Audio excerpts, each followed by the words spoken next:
not be for the primaries, but they'll get you trained by November. Contact them and tell them that you want to do something in the evenings or on weekends if that's what works for you. So let's go back to assumptions. We assume there's always somebody else looking out for our vote. Somebody else is guarding it. Well, this is your chance to change it through this election judge training. Please do that. It's also time for us to go back to the principles of how our country was founded. And among these is what we continue to forget, that we need to be unified, and we also have to do our civic charity. And what our civic charity is that volunteering. Election judge, poll watcher, whatever it may be, counting those ballots. Each of you needs to contribute. We can't say that it's somebody else's job. Too few people understand that we, the people, are the guardians of our election, not our commissioners, not our clerks. They do the best they can. And when we advocated our responsibility to show up and vote and be judges, they did the next best thing they could, and they got machines to do it for us. We outsourced what we were supposed to do. They did not do this to us, we did this to them.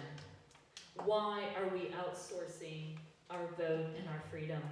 Why are we letting a private company that we have no insight to count those votes when we really should be the ones doing it? I think it's the call of all the generations that are still here in this room and voting to be wise and honest and repair this broken system. We represent freedom across the world, yet we're willing to relinquish it for convenience so that we can go home and watch the news and the results on TV and sit in the comfort of our homes. We shouldn't be doing that. We need to build bridges. We need to build bridges of unity and understanding for liberty, not walls of segregation or segregation by tyranny. And that's what we're going to get, is tyranny, if we don't step up and do our part of what the Constitution has held for us to do. And that is to make sure that our elections are free and fair. So once again, I'm going to say get involved, and we can start that here in Carbon County. So here tonight, I'm inviting all of you, regardless of what your political affiliations are, to join us in the eternal cause of freedom, both by educating yourself and by actively participating. We need your commitment to work on an election night, not only to count the votes, but we need you to work every night to educate yourself on what's happening. We need to keep every party and every person accountable. I don't think that it's one group or one person doing this. I think that all groups contribute, and positively and negatively, to the outcomes of our election. As Lincoln reminded us, we are not enemies, we are friends, and as I'd like to remind you, we are all Americans, and this is an issue we should all unite behind. How do we do this? By working with each other and working with our officials. And I might be assertive when I say that I'm demanding that you guys actually do participate, but that's what I'm doing. We can't have all the heavy lifting being done by our county and our officials. We got to do our job too. It feels like the future of America, this experiment that our founding fathers created 200 and some years ago, that it's hanging in the balance today. That's what it feels like to me. There's so much animosity between people that we can't seem to see that we have so much common ground. And I'm hoping tonight we can come to that. So whether we choose to act or whether we choose to be acted upon, that is your choice. And I am asking you to act, not be acted upon.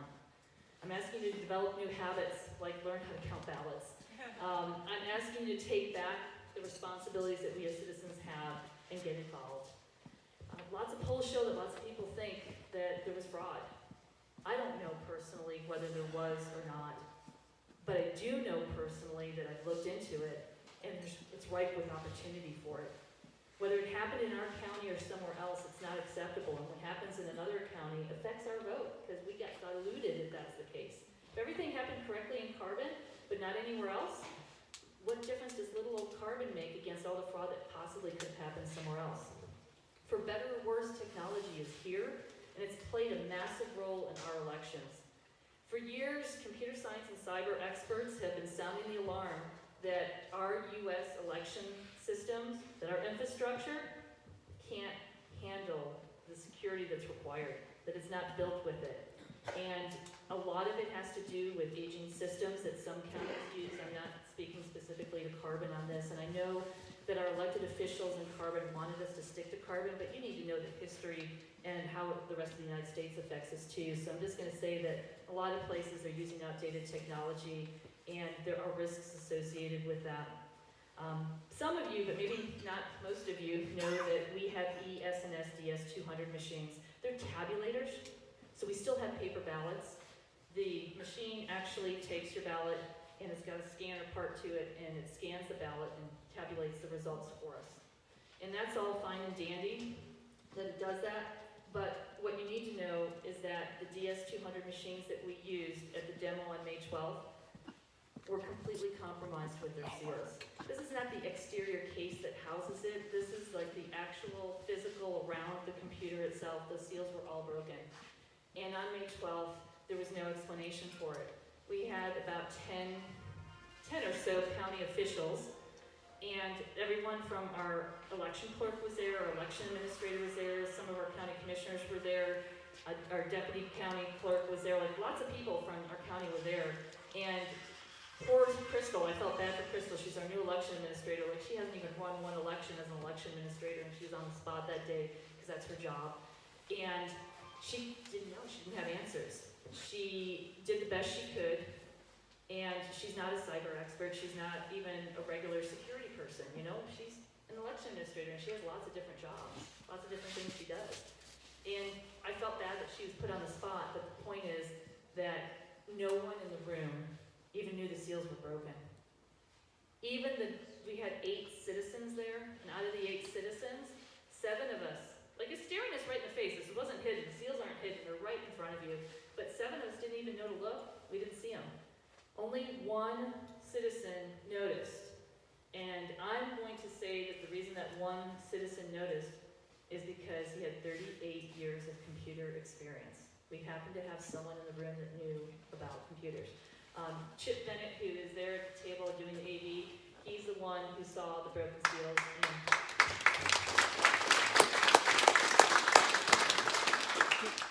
And it was shocking. It was really shocking to find this. I think it was just as shocking to us as it was to all the county staff that were there. But what was really shocking, and Chip, are you going to put up, so you can put up some of the pictures of the seals here? What was really shocking was that no one knew why. Now, it's not surprising to me that no one knew. I probably wouldn't have known. I could have been the commissioner in the room. I could have been the election administrator in the room. I could have been the one caught flat-footed. I didn't spot it myself. And that's the way it can be throughout the country. I'd like to say I'm fairly bright, but I wouldn't have caught it. And the point is, we can't expect our county clerks to be experts in this and catch everything. And I don't think like a thief or a crook. I bet you there's probably a million other ways that you can cheat, but I can't even come up with them because I don't think that way. And I think our staff and our elected officials don't think that way either. We like to all trust, especially, we're from Carbon County. Everything is pretty good here. We like to think we can trust each other. I don't know that anyone in this room that isn't experienced with computers would have even thought to look at those seals. So I don't blame or fault anyone in the county that they were broken. But it was shocking that they didn't know anything about it. And I asked, I said, hey, could this be the reason? Could that be the reason? And it was kind of like, we don't know, we'll have to look into it. So that was shocking for us. I will say that some of us filed a report on it because we were concerned. I'm not sure where that's going to go, if it's going to go anywhere or not, but you guys should at least be aware that that's what happened. So let's go back to Carbon County here and the technology that we use. In what way is that seal broken, can I ask? So Chip, can you just stand up here and maybe point and explain how the seal is broken? I'll give you the mic. It says remove the white paper and then it's all punched. That's where it's broke. Let's see if I can do this here. This is a tamper-proof security seal. It's basically on the DS200. It says removal of seal voids warranty, I'm assuming. But right here is a tamper-proof screw head. Can you stand on the other side of this? So here's the tamper-proof screw head with parts of the seal actually embedded in it, or somebody put a screwdriver in there to open it up. So we've got 2 DS200s in Carbon County. They're tabulators, so all the paper ballots go to the commissioner's office to get counted. And of the 2 DS200s we have, there's 2 seals on each one, so all 4 seals were broken.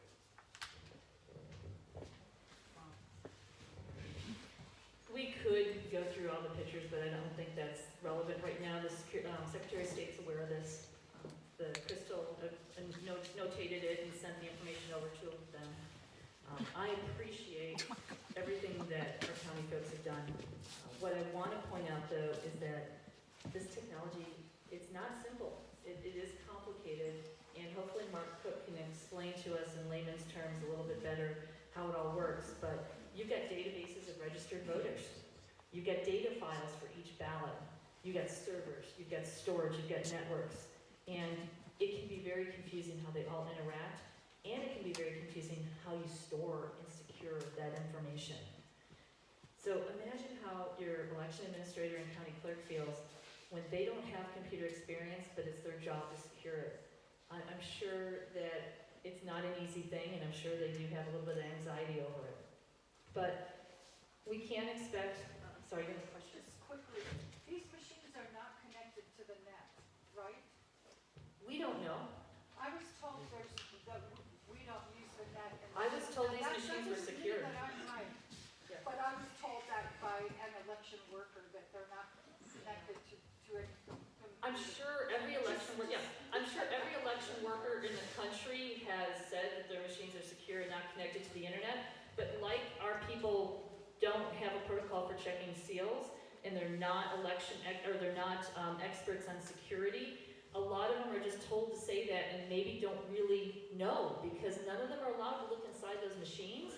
And a lot of technology these days are wireless. I know I get really frustrated when I'm on my phone and I'm walking to my car and I've got Bluetooth in my car and I've got Bluetooth turned off on my phone.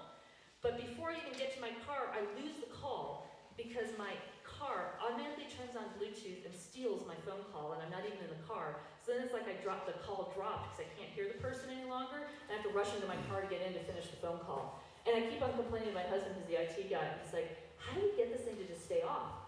And I think I've got it turned off, and I think it's going to stay off, and it doesn't. Linda, did you have a question? Okay, all right. So, show of hands, how many of us think that we have the expertise just by looking at the outside of the machine, because no one's allowed to look at the inside, not even our election administrators, that you can tell whether our computers are, do you have a picture of the whole computer chip, or no? Okay. That our election machines, how can you tell just by looking at them, are not connected to the internet? Can anyone just look and tell? I can't. And I can't expect anyone at the clerk's office to be able to do the same. You can't expect the staff to be experts. And that's my point here. But are we willing to devote the time and money that it would take to be absolutely sure? Well, maybe. What if we were? What if we raised tax revenue and we were able to do that? Well, here's the problem. Even if they were experts, the election company won't let them look inside. And if you don't look inside, you can't know for certain everything that's going on. So even if we paid someone who was an expert, it still wouldn't rid us of the problems and the vulnerabilities. So there are individual precinct voting machines and software and cybersecurity products that enable all sorts of voting, and we're not sure how safe they are, and we're glad that we don't use a lot of that in our county. But the risks are persistent. You know, you remember, I think it was a Colonial Pipeline. It's an oil refinery. Like, they supply gas and fuel throughout the whole East Coast, and they got a ransomware attack. Banks have had ransomware attacks. It's a probability that these companies that do have multi-million-dollar IT infrastructures that are getting attacked they've got so much more security than we could ever have at our county. How can we be sure that our county isn't going to have something like that happen? Well, part of it is, okay, it's not connected to the internet, but do we really know that? I don't know. That's what I hope the experts will talk about. I want to just add one other thing too, and that is that I'm convinced not only that we need to get involved, but that we shouldn't be outsourcing this. How many of you have called either a credit card company or even your DirecTV or something like that, and the person that answers the call is probably in the Philippines or China because they outsource customer service. Show of hands, how many people, okay, now keep those hands up if you thought it was a horrible experience, that outsourced experience was horrible. My husband's in the IT business, and he says Microsoft's the worst. I don't know. I think DirecTV is the worst. But at any rate, when you outsource, you don't necessarily get what you expect, and you don't necessarily get service. I want to also point out that we're outsourcing an awful lot. We outsource our education. If you send your kids to public school, you're outsourcing your kids' education. And during COVID, we saw a lot of what we got with that, or didn't get. We got to be careful. We have to safeguard what we outsource. And just because it's more cost-effective or easier or convenient doesn't mean that that's what we should be doing. So our current voting systems, in my opinion, are not secure. But why is this serious? Why do we have to act now? I mean, we've been using these election machines for close to 20 years in different parts of the country. Well, in 2016, it was documented that Russia did attack some systems. They may not have gotten as far as they wanted, but who's to say that China, Iran, whoever else isn't going to get further in our next election? Why do we want to stay a lucrative target for these hackers? If we don't have a machine, we can't be hacked, and that's the way that I look at it. So I say that citizenship requires diligence, and I'm proud to be an American citizen, and I'm proud to do my part to help educate people. And I would like to turn it over to either Theresa or Mark next, whoever would like to continue. Thank you. Thank you, Lisa.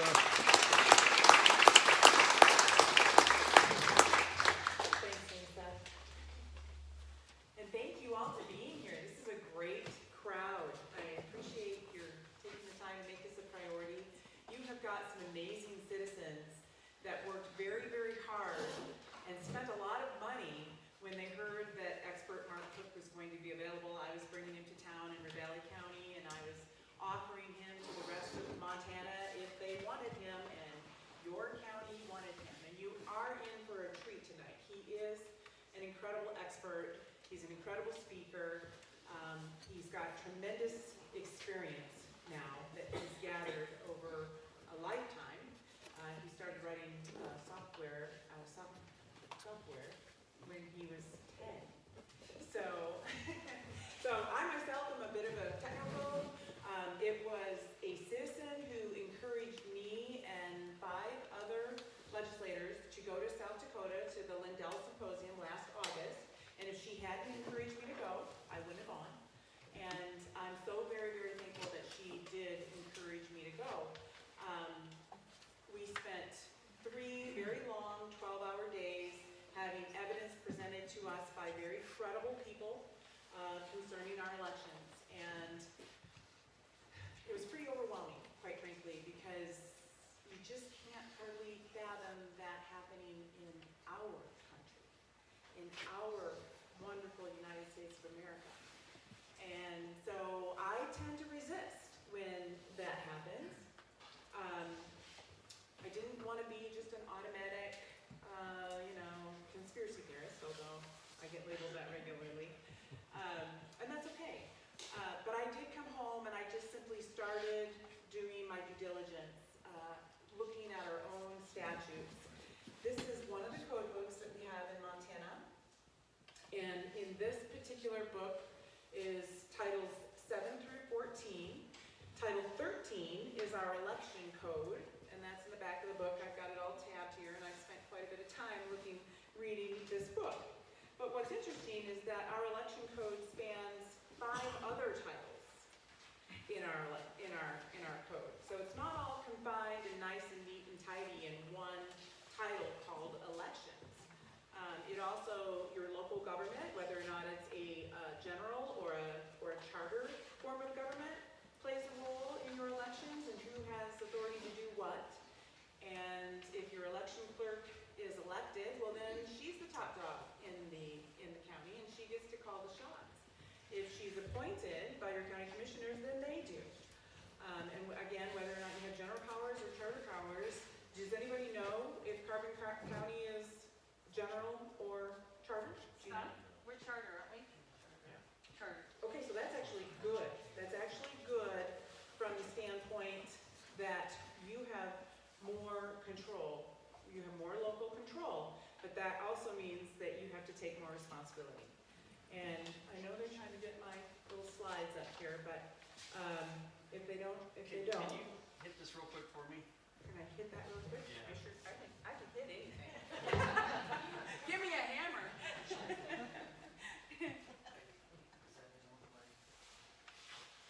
Just hit it. Oh, what, there it is.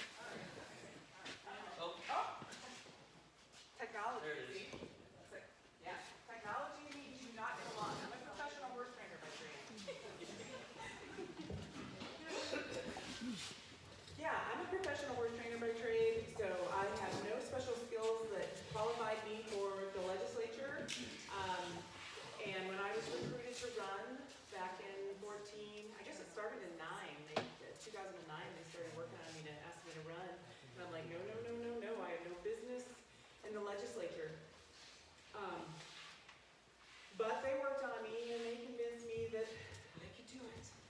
And so I felt very inadequate as a word trainer, but I knew that I would be taking an oath to uphold the Montana Constitution and the United States Constitution. So that's where I focused my study, was learning about the Constitution and the provisions and the protections that it provides us. So this is what the United States Constitution says concerning elections. Who's turning the lights off? We can't have the lights turned off. Who's turning all the lights off? Lisa. Yeah, I had lights on. Well, if this causes a problem, we'll just skip it, because really they're here to hear Mark, so. Okay, so anyway, as you can see, the times, places, and manner of holding elections for senators and representatives shall be prescribed in each state by the legislature thereof.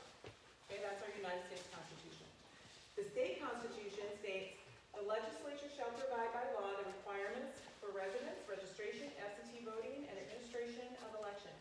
It may provide for a system of poll booth registrations and shall ensure the purity of the elections and guard against abuses of the electoral process.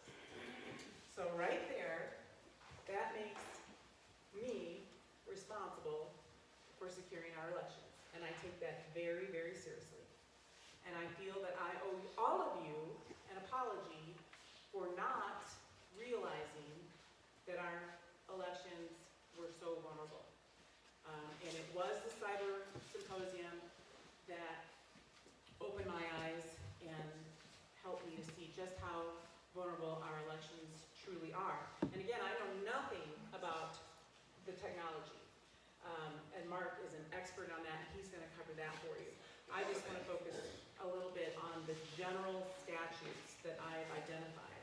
I currently have 20 bill drafts turned in for improvements in our current elections process, and that's just the tip of the iceberg.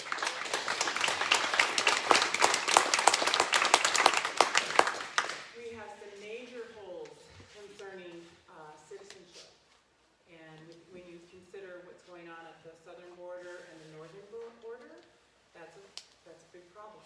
That's a problem for us. We have big problems we have no jurisdiction on our reservations. The state has no jurisdiction on our reservations, of which we have 7. That's a big problem. The Native American represents about 8% of the vote. How many people remember back in 2006 when Governor Schweitzer took credit for turning the Senate blue, beating Conrad Burns with John Tester, and actually took credit through the, I'm going to say shenanigans that he pulled, and he took credit for it on the reservation, on Bighorn Reservation. Does anybody remember that? You remember that? Yeah, that's a problem. That is a very serious problem that we are obligated to fix. Let me just run through here. So anyway, this is, did I get this out of order? This was from the Government Accountability Report that they did in 2020, and they identified, there it goes, okay, so here we go. This is from the Department of Homeland Security, plans that urgently needed to address and identify he said no. before the 2020 election. Video audio. And it's a several-page report, February 2020, you can find it online, just like I did, and they identified 8 areas that were vulnerable.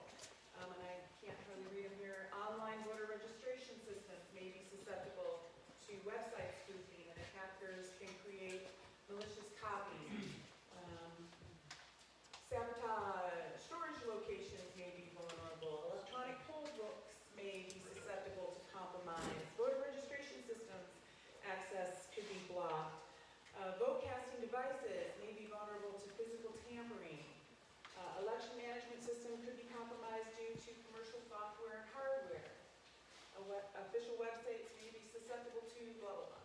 So that's an official report from the Government Accountability Office that tells us we had problems, okay? And we didn't know it. We simply didn't know it. Then I come home and I look, we have a report from our legislative audit division at the state level. And quite frankly, I don't trust government. I'm one of those people, I don't trust government. I'm definitely a trust but verify kind of person. I trust Jesus, everybody else gets fact checked. But this legislative audit division, they're nonpartisan and they are just the bean counters. They make sure that the laws that we write are being implemented properly. And if there is an agency that I'm going to put some trust in, it's going to be this one. And they had a report that they also did in 2020, August of 2020, on the security and maintenance of Montana election systems, Secretary of State. And I'm sorry you can't see this. I guess I don't have a very good projector. But anyway, the key findings are statute and rule do not define the scope of the election security or align with best practices. Okay, can't read number 2. Cover it up. Let's see. The Secretary of State does not have information security manager position to oversee all divisions within the department. The department does not have a state-level maintenance program in place to ensure security and timeliness of the voter registration statutes. And then they went through some recommendations. I'm sorry, so they recommended that we clearly define the scope of the election security using federal election security best practices and National Institutes of Standards and Technology security controls to ensure all aspects of elections are secure. So here again, we knew as a state that we had problems with our election system. Please show that on the lights so we can see this. We can't because of the They video. had- Video. The video won't take it. I'm sorry. Sorry. No, it's, Turn that one off. This is, just know that there is a group of us that are working very, very hard on this. Yes, Theresa, if we can get a copy of this, I will print it out for anyone who would like a copy. there you go, there you go. You know what, and I'm going to be here, I live in Hamilton, so I'm available, I'll take your calls, I'll be happy to work with you. I love working with our citizens. It's the citizens that are giving this life and breath, and quite frankly, you're gonna have to get behind anything that we conservatives bring, because there is a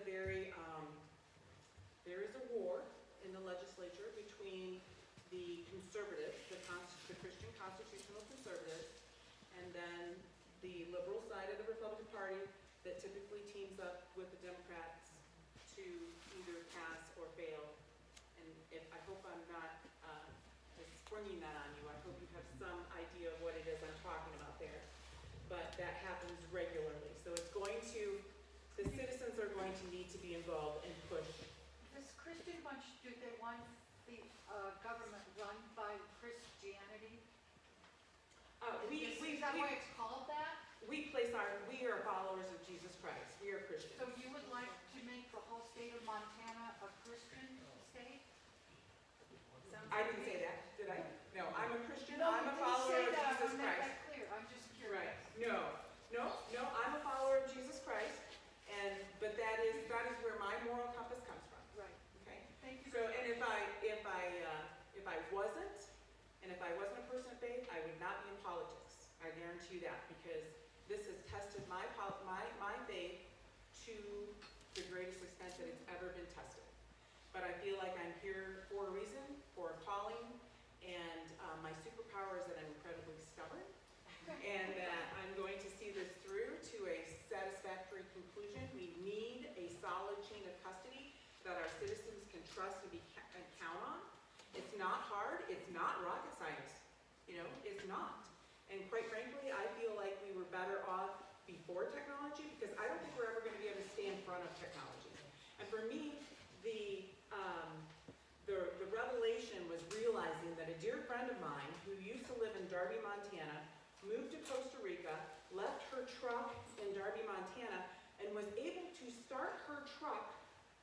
from Costa Rica by pushing a button off an app on her phone. Okay? Now think about that level of technology, and that's for something good, right? That's a good purpose.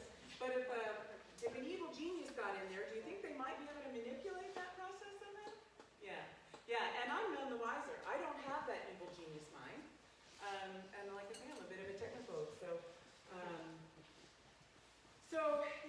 Mark's going to tell us all about that, and you're in for a real treat. I think I'm just going to cut this short. We cannot see the source code. We have out, this is a contract with the county has contracted with ES&S, and we get cut out of it. So I don't mind being responsible based on what the Constitution says, but I need the tools to do my job.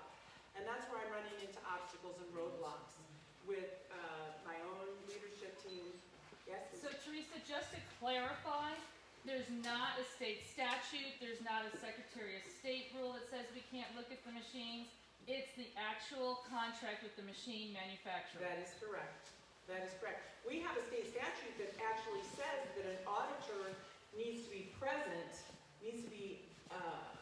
right here it is. This is from the contract with the county and the third-party vendor, ES&S. Prohibited uses. Customers shall not take any of the following actions with respect to the ES&S software or the documentation, reverse engineer, decompile, disassemble, re-engineer, or otherwise create, attempt to create, or permit, allow, or assist others to create the source code. The source code or the structural framework for part or all of the ES&S software. So the customer is the county, okay, and ES&S this is their contract, and what they're telling you is that you can't look at the software, you can't get into it, you can't evaluate it, you can't audit it, okay? Yes, Lisa. But they have intellectual property rights, so aren't they allowed to keep that secret? Right, so the intellectual property law protects them, right, so that no one has the ability to cheat them and steal their code, right? Well, right, if I'm going to be responsible, if the Constitution says I'm responsible, then I need to be able to have my third-party vendor guarantee that it's working properly. That's my feeling on the matter, yes. Why or who made the decision for a public entity like elections or commissioners, why would a public entity choose to purchase and utilize a private system, like a private computer? Why did we decide to do that? Why can't we get a public computer system? So that citizens or, like you said, a third party can look into it. Why would we go back to that? Yeah, Mark can answer that a lot better than I can. It is a great question. Personally, I think we need to take the technology out of it, go back to smaller precincts and hand counting, and have all of our friends and neighbors there counting with us, overseeing it. And again, I don't think we're going to be able to say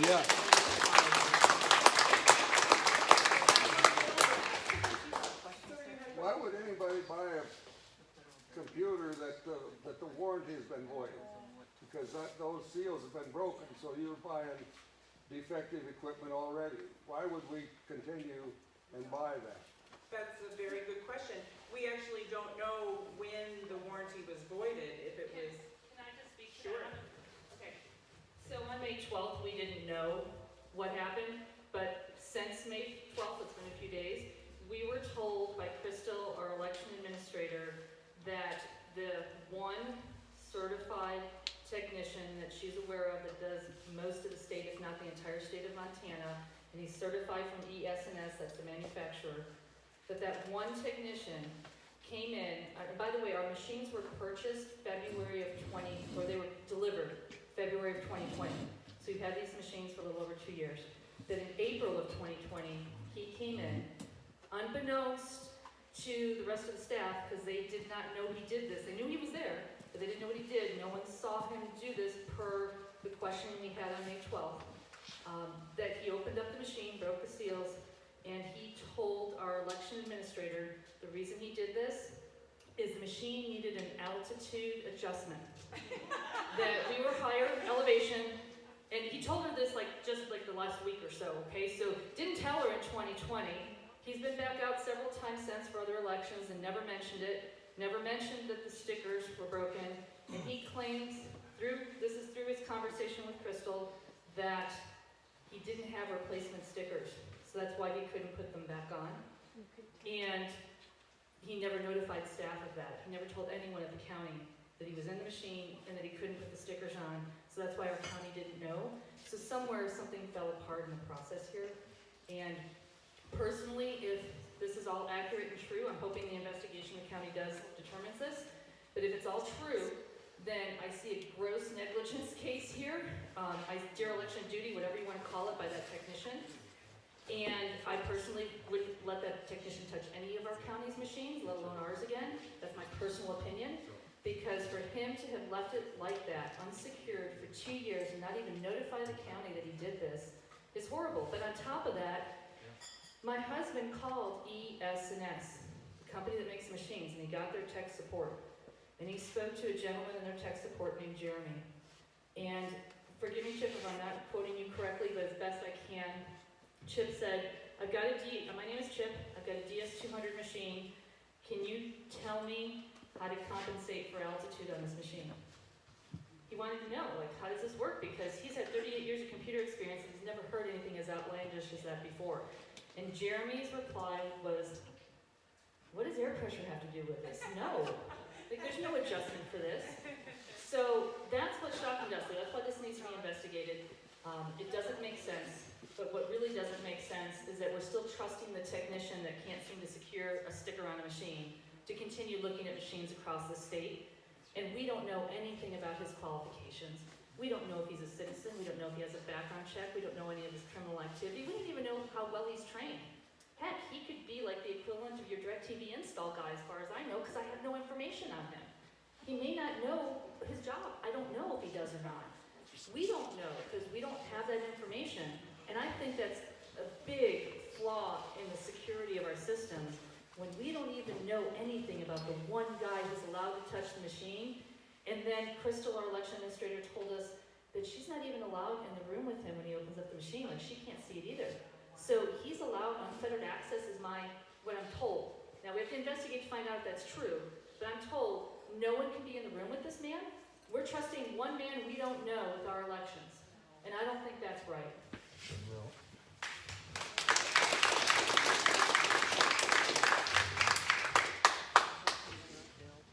I just want to wrap it up. I just recently came back from CPAC. I was awarded for being the most conservative senator in Montana.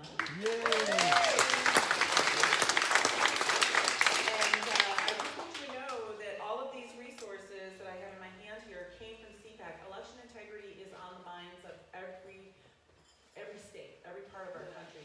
And there's lots of good resources out there for you to tap into. This one's critical condition, American voters, rolls filled with errors, dead voters, and duplicate registrations. I can share with you that our Secretary of State recently took 47,000 names off our voter rolls. 47,000 names. Interestingly enough, I don't know if you've heard of Captain Seth Keschel, but his prediction was that we had 46,000 overvotes, fraudulent votes in Montana. I don't know if it's a coincidence that those numbers are so close, but it's kind of interesting. Motor voter mayhem is another resource. A lot of states have, when you sign up for a driver's license, you automatically get registered. In some states, illegals can get a driver's license and then automatically get registered. That's not the case in Montana, but we do have some issues that need to be addressed with visas. If you are here on a work visa, there needs to be a specific insignia on your driver's license that the election clerk can differentiate between if you are a citizen or not, if you're here legally or not. And so that's one of the bill drafts I've turned in. Best practices for achieving integrity and voter registration. The Public Interest Legal Foundation is a great organization. I highly recommend that you look them up. And there's just a lot of great resources, but Mark Cook. He is an expert. You will enjoy hearing him talk. He can take these very high-level technical issues and bring them down to where even a horse trainer can understand them.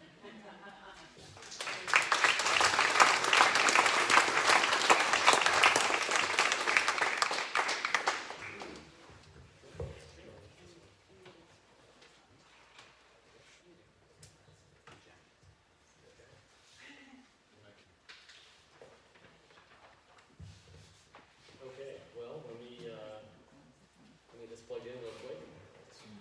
Let me share some things, and would like you guys to be able to see them if you can. Alright, well, I'll plug that in here in a second. So, anyway, my name is Mark Cook, so thank you guys all for having me. I'm happy to be in Montana again. So I'm from Colorado, grew up in a little mountain town, and I feel very much at home here.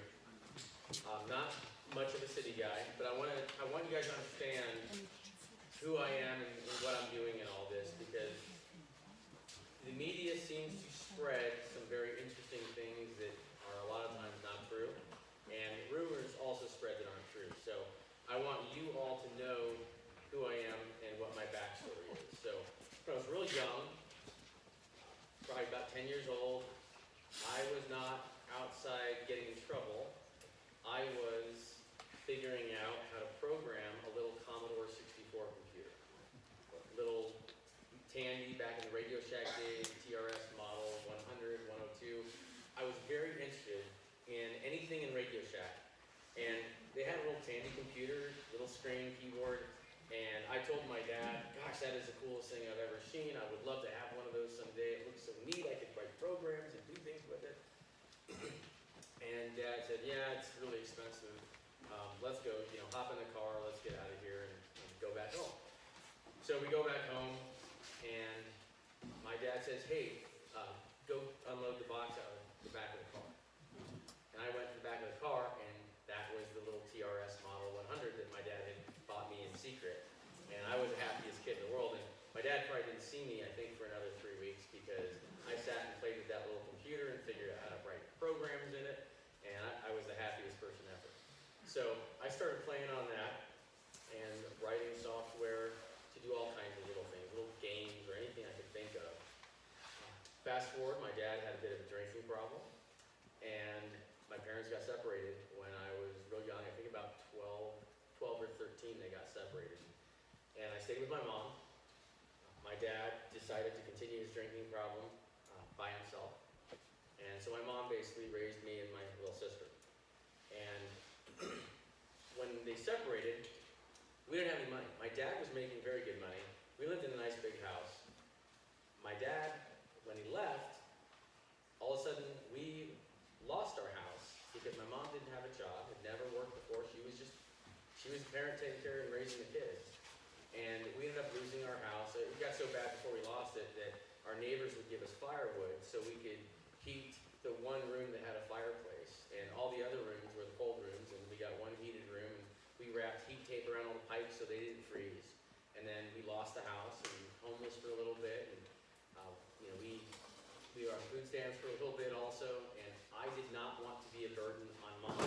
I saw her break down in a grocery store because she didn't know how to pay for the food that her kids put in the grocery cart. And she knew that when we got to checkout, she wouldn't be able to pay for it. And when I witnessed that, I remember walking up to her. She's on the ground, and other people were trying to help her up. I think she broke down in tears when she realized this. And she just said, she had some money in her hand, and she handed it to me. And I remember this. She handed it to me and said, I need you to be my little man. Because she didn't have anyone else in our household to help her. So she said, we need to have food for the week. And she handed me a few bills and some change. And so I took my sister and we went and figured out what food we could afford to buy with the money we had for that week. So I was under the mindset that I cannot be a burden on Mom at all. So I need to figure out how do I make money and start paying at least my own way. So I became good at writing software and thought of a way I could make money with software. So I started a bulletin board system back in the CompuServe and Prodigy days in America Online, which I think some of you probably remember. And I ran a bulletin board myself as a little kid. That was the largest bulletin board in the western United States when I was about 14 or 15 years old at this time. And a lot of the software on bulletin board was stuff I had written. And I charged for access to the high-speed bulletin board line, and then I gave free access to the low-speed one for everyone else. And that's how I started making money. So checks just started coming in, and my mom couldn't figure out why people were sending me checks all the time. But that's why they were paying their monthly subscriptions to my high-speed bulletin board.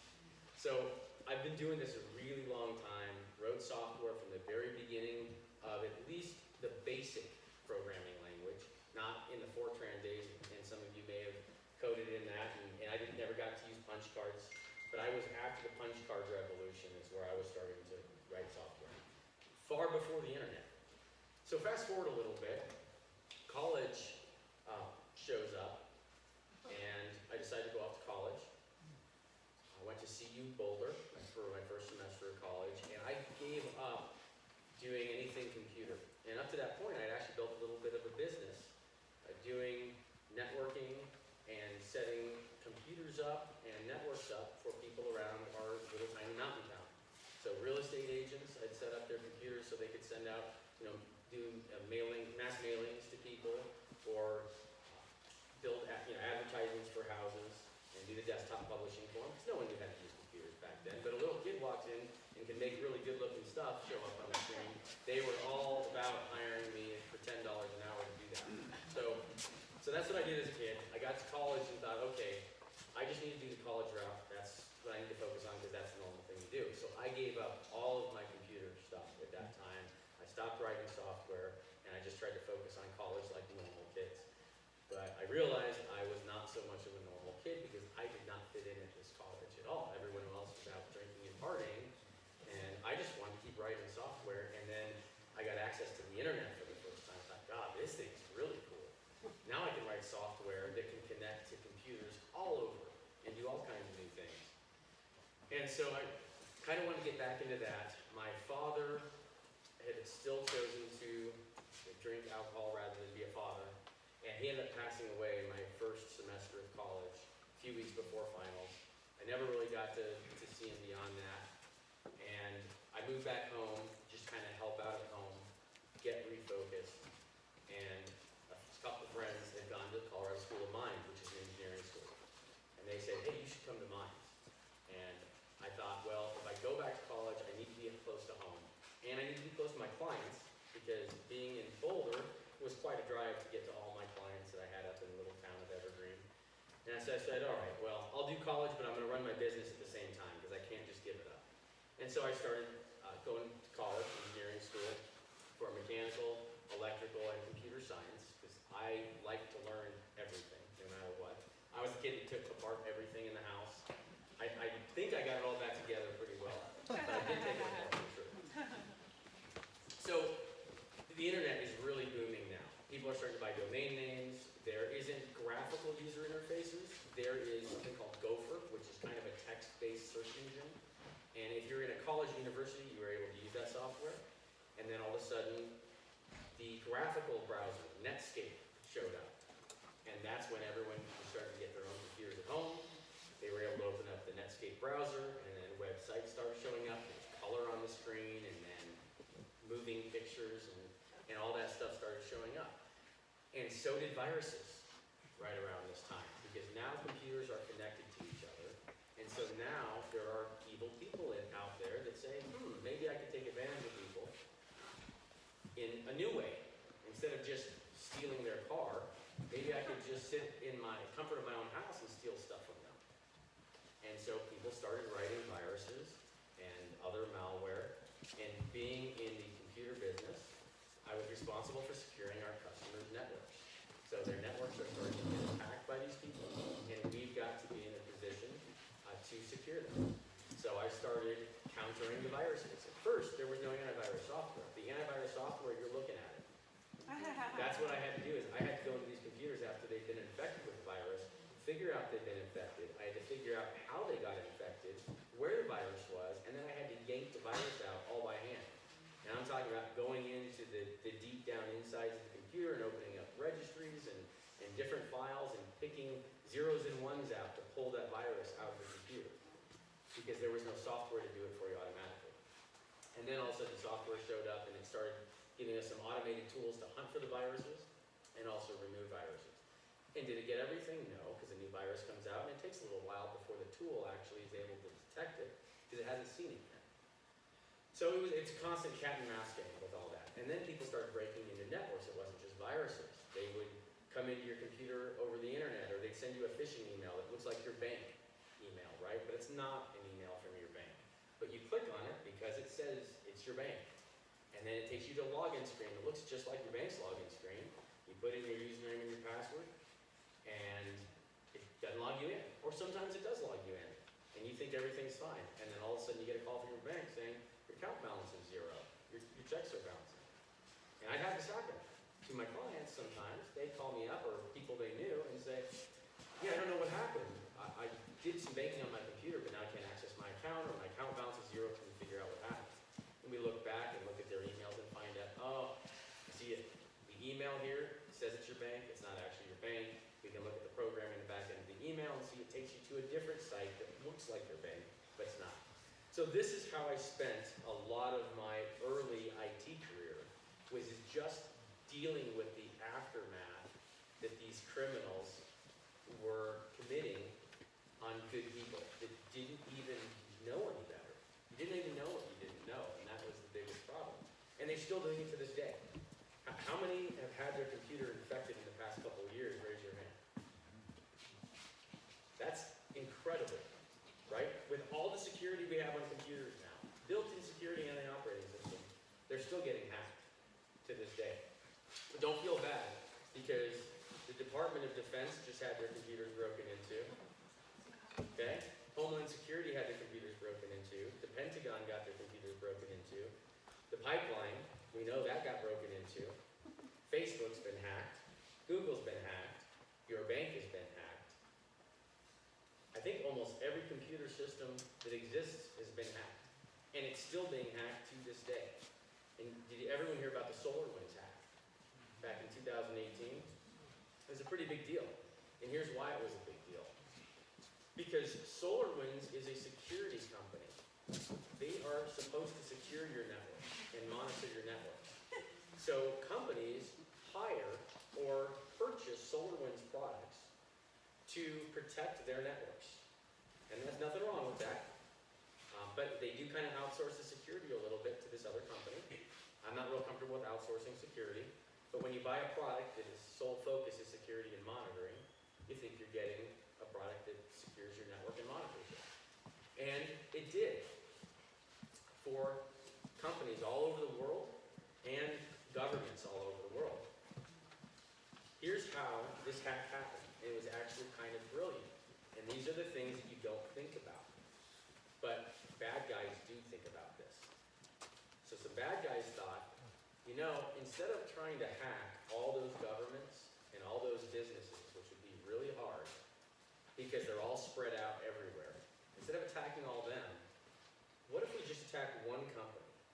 What if we attack SolarWinds, and we sneak into SolarWinds, and we inject a virus into their source code, and then we sit back and watch. So that's what they did. They injected a virus into the source code of SolarWinds. SolarWinds, the programmers, had a new version of their software they were going to release to their customers. So just like every day they do this, they compiled all the source code into the program, and they put the program up on their website for their customers. They didn't know there was a virus in it. So the customers go download the program, which they're downloading a program from their security vendor. So they're not going to, it's not even a thought in their head that there would be a virus in this thing, because it's from a probably billion-dollar corporation whose sole purpose is security and monitoring your network. So they download this program, install it on their networks. And then almost a year goes by. And the virus was programmed to sit there and be dormant, do nothing for 8 months. of a sudden, it started activating. And it would reach out and poke a hole through the other end of the firewall, which if you're starting from the inside going out, most firewalls allow that. Firewall protects you from the out coming in. But for instance, in your house, if you want to go out from the inside of your house, if your door's locked, you just unlock it. Because you can unlock it from the inside and you can leave, right? The lock is only locked from the outside. And that's how typical firewalls work. So this was able to poke a hole easily out to the internet, and it opened up what was called a command and control network. So it basically poked a hole through, went to its command center out on the internet, and said, I'm awaiting your command, tell me what to do. And then, because it's already opened up a port out, there's an equal port open right back in, and they have full access to the whole network, bypassing the entire firewall. And this happened to organizations all over the world and governments all over the world. And no one knew for months and months and months. And these people came back into the networks because its back door was open, and they put other viruses inside people's networks. They just loaded whatever else they wanted to. And they could have loaded a bunch of hidden stuff in other computers even that sat for 3 years and then turned on. So once something comes into a system like that, it's done. You basically have to wipe the hard drives of every single computer, maybe even the BIOS on some computers. And the BIOS is a special piece of code that when you first turn the computer on, the computer runs that code, and then it runs the code in the operating system. But you basically can't trust anything once that trust has been pierced. And this is what happened. It wasn't these organizations' bad security practices. It was the fact that they put their trust in this other company, and then this other company didn't even know about it either, and they were victim of a hack. Okay? So why this is really important is all our voting systems are running on similar types of software. And these systems all use third-party components. So for instance, your DS200, okay, it's got a scanner. It's a computer, but it's also got a scanner that is part of the computer, and that scanner has a driver. And that driver is made by another company, more than likely. And who knows if someone attacked that company because they have low security, embedded something in that driver that in turn your voting system company grabs that driver from a company they're just blindly trusting and build a voting system out of it. Or on a hardware level, where is this hardware made? You guys know where the circuit boards are made? Pretty much China. I mean, most circuit boards are made in China. Now, the problem with that is, how do we know what they're putting on the circuit boards before they end up in a computer or a voting machine? Modems now, a 5G modem, is the size of a pinky fingernail. That's it. They are tiny. And that modem can be put anywhere on a circuit board. They can even put it underneath a bigger chip that covers it so you'd never see it. So by looking, even with a magnifying glass, you wouldn't see it because it's actually covered up if they wanted to do this. Now, why would China want to embed a modem in a motherboard that ends up in a voting machine in the United States? Okay? We're pretty sure they don't like us anyway. And I'm not saying they did this, but what I'm saying is they could do it easily. And did they do it? They may have. They may have. Would we ever know? Not unless we pulled all the chips off the motherboards and then actually looked at them, we wouldn't know. The possibility is the problem. Now, someone had mentioned connection to the internet. Is that real? Yes. Okay. So here's another misconception, that these systems are connected to the internet or they're not connected to the internet.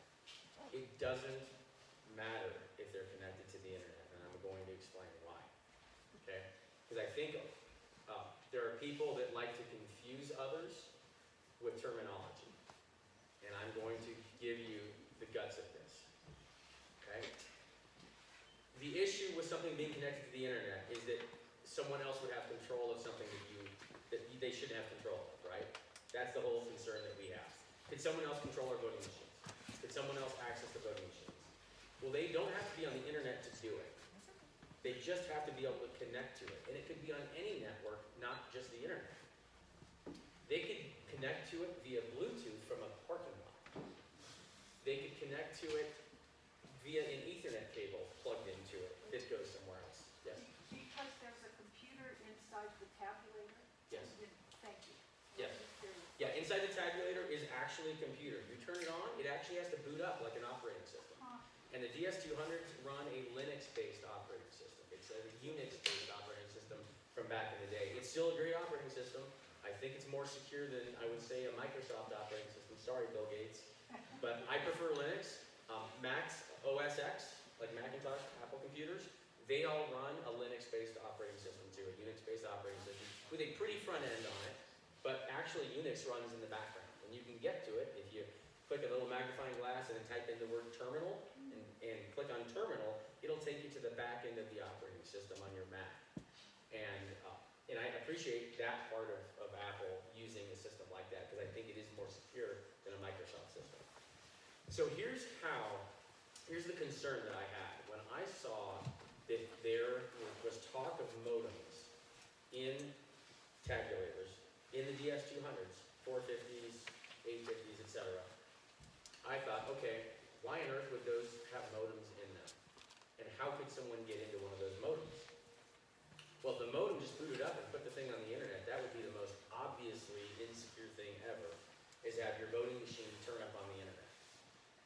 But they did that, I guess, back in the day, and there are articles, if you look up DS&S, DS200, connected to the internet, and look at some early articles, I think back in the early 2000s, there were actually people that did a scan on the internet, and they found the voting machines connected and online. That's frightening. Now, what they tell us is that they are not connected to the internet. So there's another thing about SIM cards you probably all don't know. First of all, every one of your phones most likely has a SIM card in it. Okay? Do you guys know what a SIM card does? Do you know what the purpose of a SIM card is and why you have one? Generates an IMEI. No. But very close. Very close. I'm being simplified here for you. Yeah, very close. So an IMEI number is on the back of all of your phones, and what it is, the IMEI number is actually tied to the modem, the little tiny chip, this big, in your phone, has an IMEI number. It's like an address. It's a unique address, and there is no duplicate IMEI number anywhere in the world, or at least there's not supposed to be. Okay? The SIM card, here's what your SIM card is for. Your SIM card has what's called an APN on it. And all it is a little piece of information that tells your phone what to connect to at your carrier, so T-Mobile, Verizon, AT&T, to get out to the internet. Or to get somewhere other than the phone.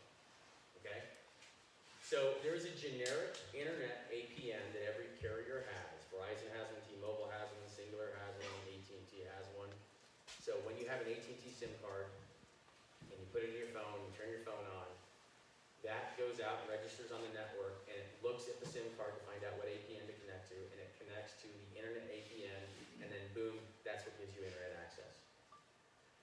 Now, you can have different APNs programmed on a SIM card.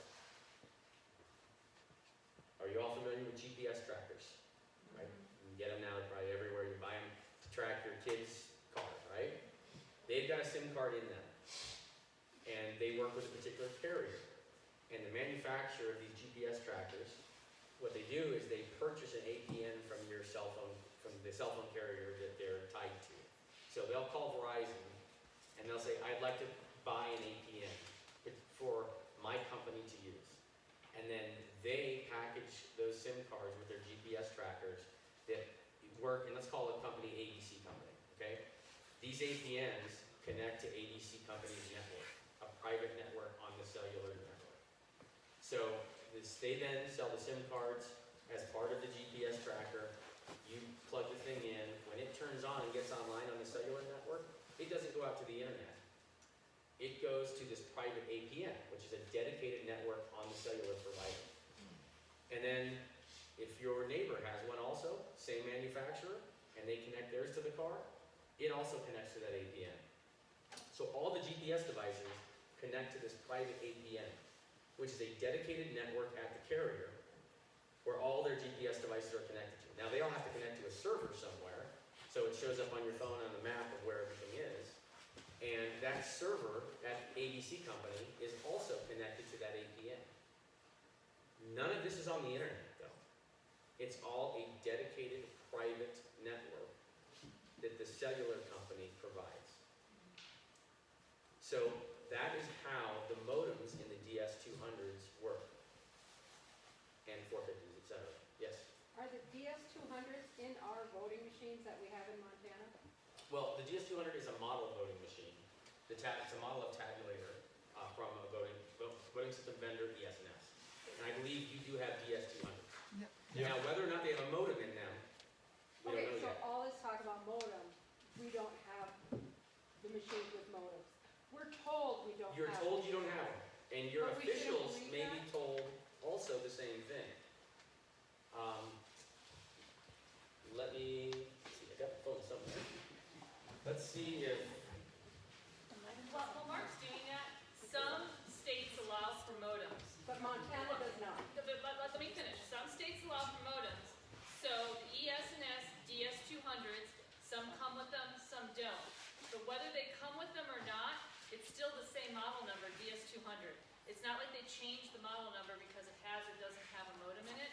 So there's no way to tell just by the model number whether it has it or not. My understanding, and hopefully Mark can explain this, is to find out for certain is you have to look inside the machine, but maybe there's another way to tell. And the problem is that no one in our county, no one at the Secretary of State's office, no one in Montana except for maybe the certified rep, or tech, is allowed in to look at it. So nobody in our state knows, and that's the problem. We don't know. We're told, but the person who tells us, whether it's our election administrator or county clerk or commissioner, none of them definitively know, because none of them are, one, trained to know, and two, ever allowed to look. That's the problem. We don't know. I don't know how well that works. So how do we know that we can trust what you're telling us if we can't? Verify everything. I would say verify and look up everything. That's why I got involved in this in the first place, because I heard so much garbage out there. I did not know who to trust. And flat out, I've been a Democrat longer than I've been a Republican. Okay, I have. And now I can't stand either party, because I have seen what both parties do to each other and to the citizens. Okay? This is not a partisan thing at all. This is just a citizen thing, and the citizens need to be able to trust our systems. And we have to be able to have access, and there needs to be transparency in these systems, and people need to stop lying to us. The establishment, I believe, is playing games with us and not telling us the truth, and they are doing it to all of us, Democrats and Republicans, the citizens, independents, all of us are getting lied to, and that bothers me. So that's why I got involved, to try to figure out what the actual truth was, because I didn't know who to believe anymore. So I thought, you know what, I'm gonna get a plane ticket, I'm gonna fly somewhere, and I'm gonna be there, and I'm gonna look at it myself, because the only person I trust is me at this point. Because I was so sick with every media. I was a CNN watcher for 20 years, and then all of a sudden, I started noticing a change, and they started telling me how to feel about something, or what to think about something, rather than just giving me the news, and that frustrated me. And I thought, okay, I've heard these good things about Fox, I'm gonna try Fox. So I went over to Fox, and I wanted to vomit after listening to Fox sometimes as well, same thing. So I just kind of turned off the mainstream media, and I started diving in and trying to figure things out myself. I watched videos. Instead of listening to someone tell me about what someone said, I would actually watch the video of the person saying it in the first place, and then make up my own mind. And that's what I started doing, and that's how I got involved in all of this election stuff too. I heard there were computers involved, in similar operating systems and computers that I have been using my whole life, and I thought, I'm gonna dive in. I have to know, and I can't just believe people I don't know about this. I want to know for myself. And I realized pretty shortly that I was kind of alone in the the people that knew this much information about these systems, and people started recognizing that and asking my opinion on things. So that's how I ended up starting to come to things like this, is I'm here to explain things based on the knowledge I have. I'm not saying you don't need to believe me. In fact, please verify everything I'm saying. Research it yourselves. And if you have any questions ever, I'm happy to leave my number. I'm happy to have further conversations. I just want the truth to come out. That's all I care about is the truth. Regardless of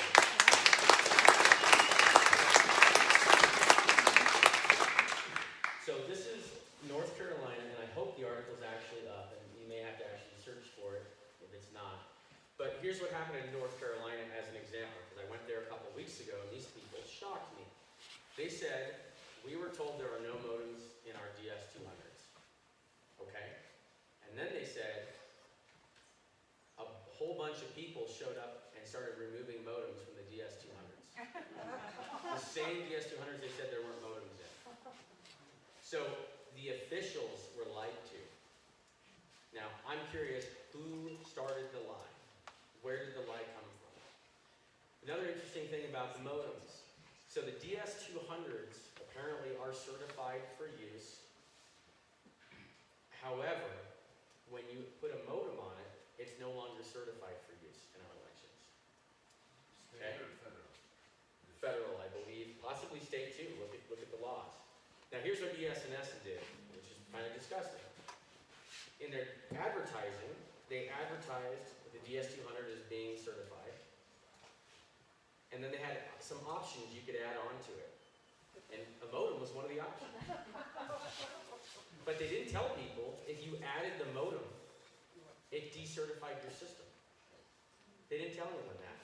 So these poor election officials ordered the equipment. They thought, oh, it's got a modem. Let's add a modem to it. It's better to have something than not have it.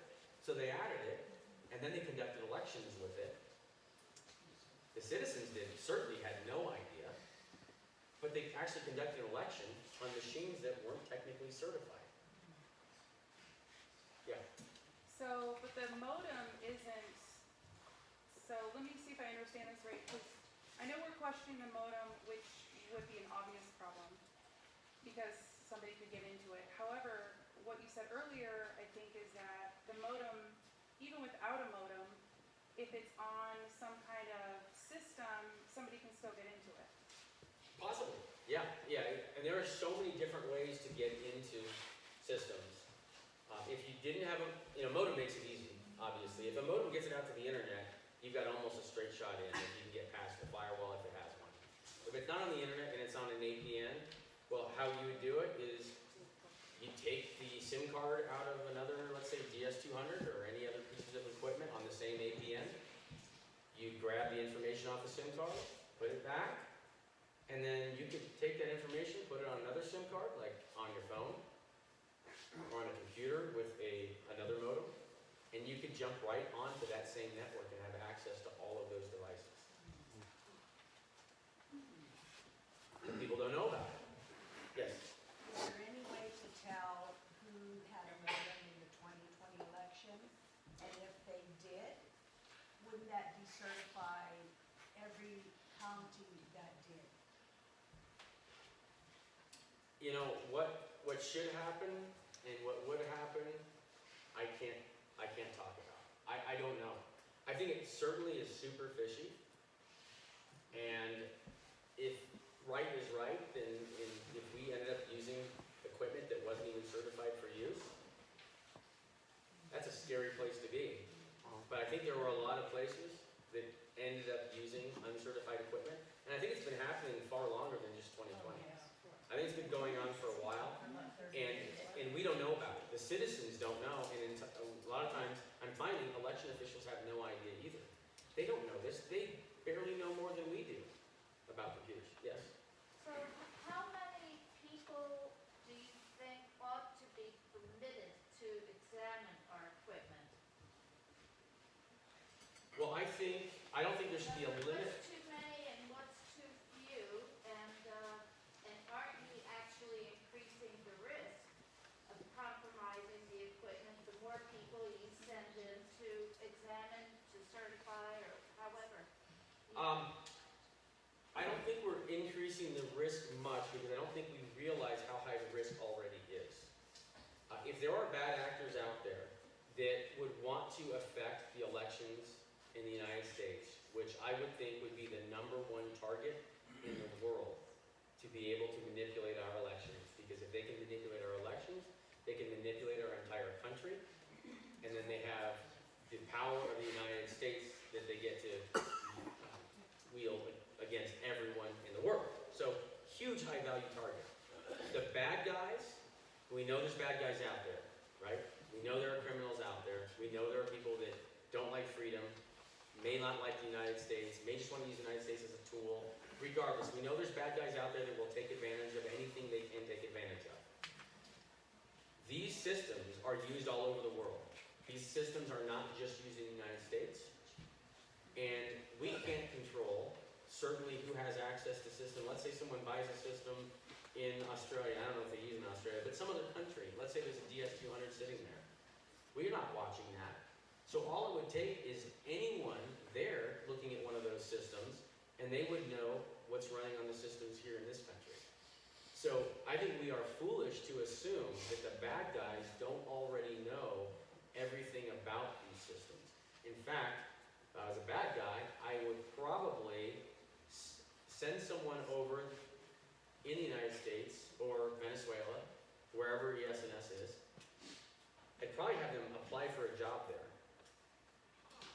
and get inside the company and then have direct access to everything also. I would try everything. I'd do that. I would try to take apart the old machines. We've had, I'm sure, tabulators disappear over time. Anyone could have broken into a building and looked at one. They're everywhere. So the chance that someone knows more about these systems than the citizens, I would say is 100%. Yeah. Right? Yep. That's the scary thing. The bad guys probably already know. So allowing the citizens to take a look at the systems to see what the bad guys know already, I don't think increases our risk. I think it opens our eyes a little bit and protects us. I think we need to get rid of any type of electronic systems, or any system for that matter, that is abusable. That we can't 100% see with our eyes. And we can't fully understand. You know, our freedoms are provided by our election system.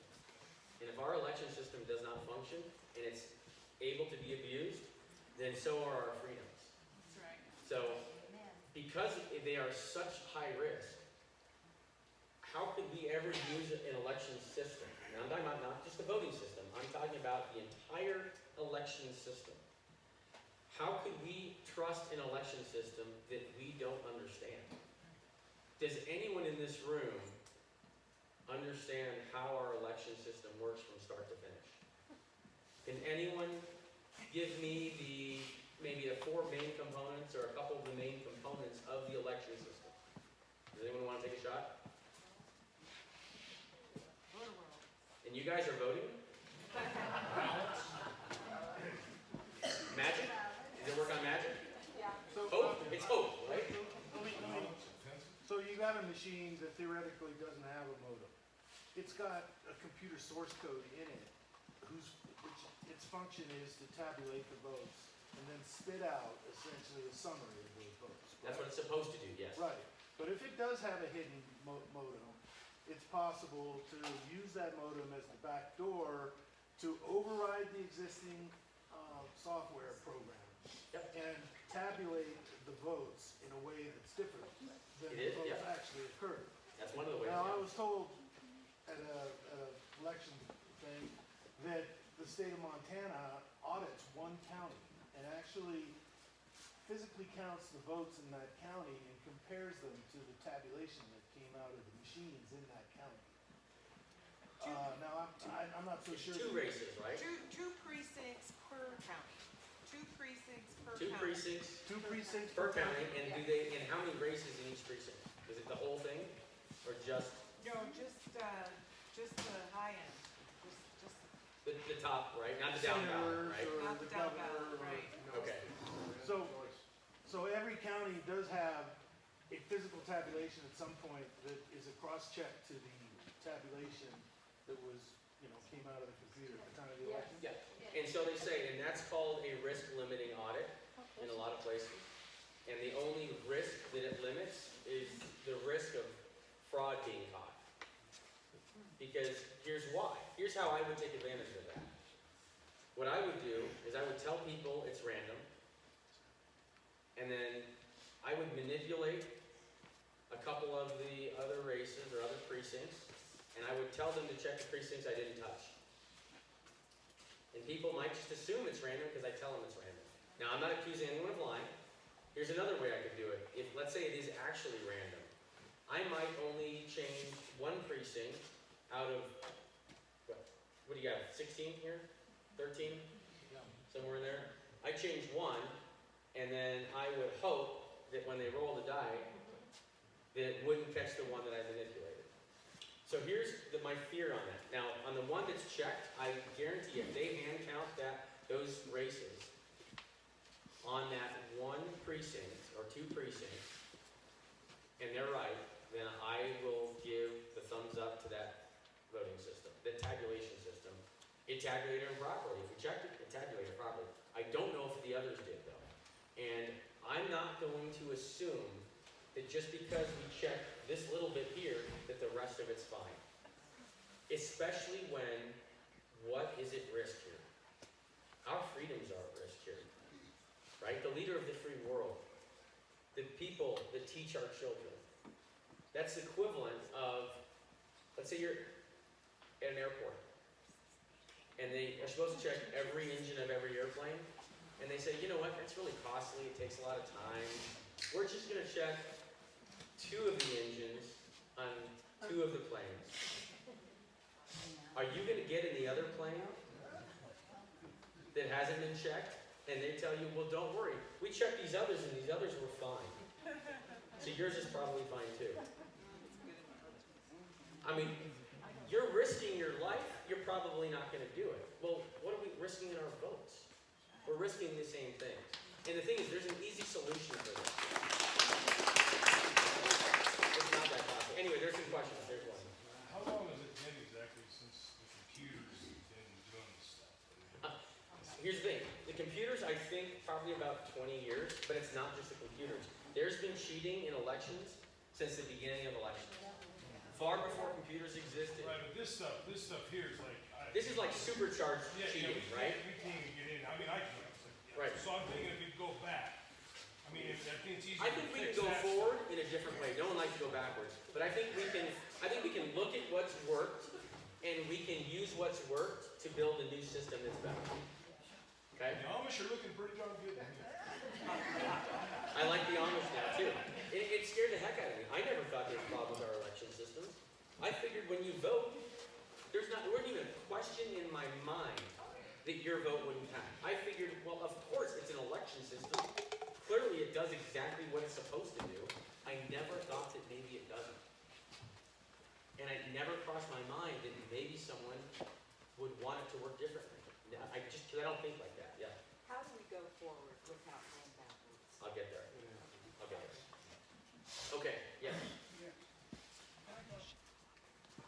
Let me finish this and then I'll open it up for the bigger questions.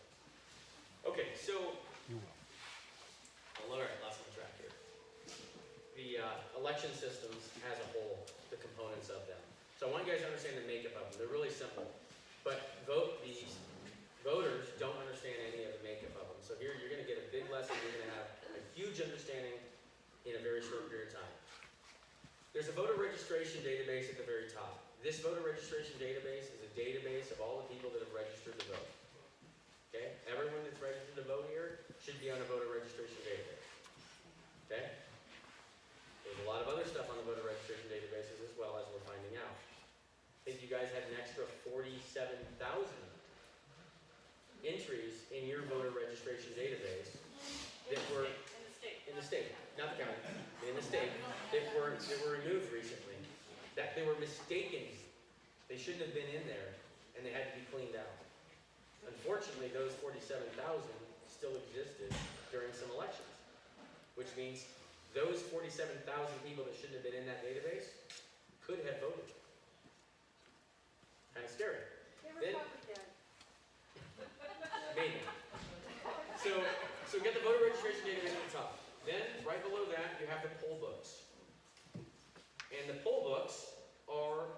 give you a ballot when you walk through the door.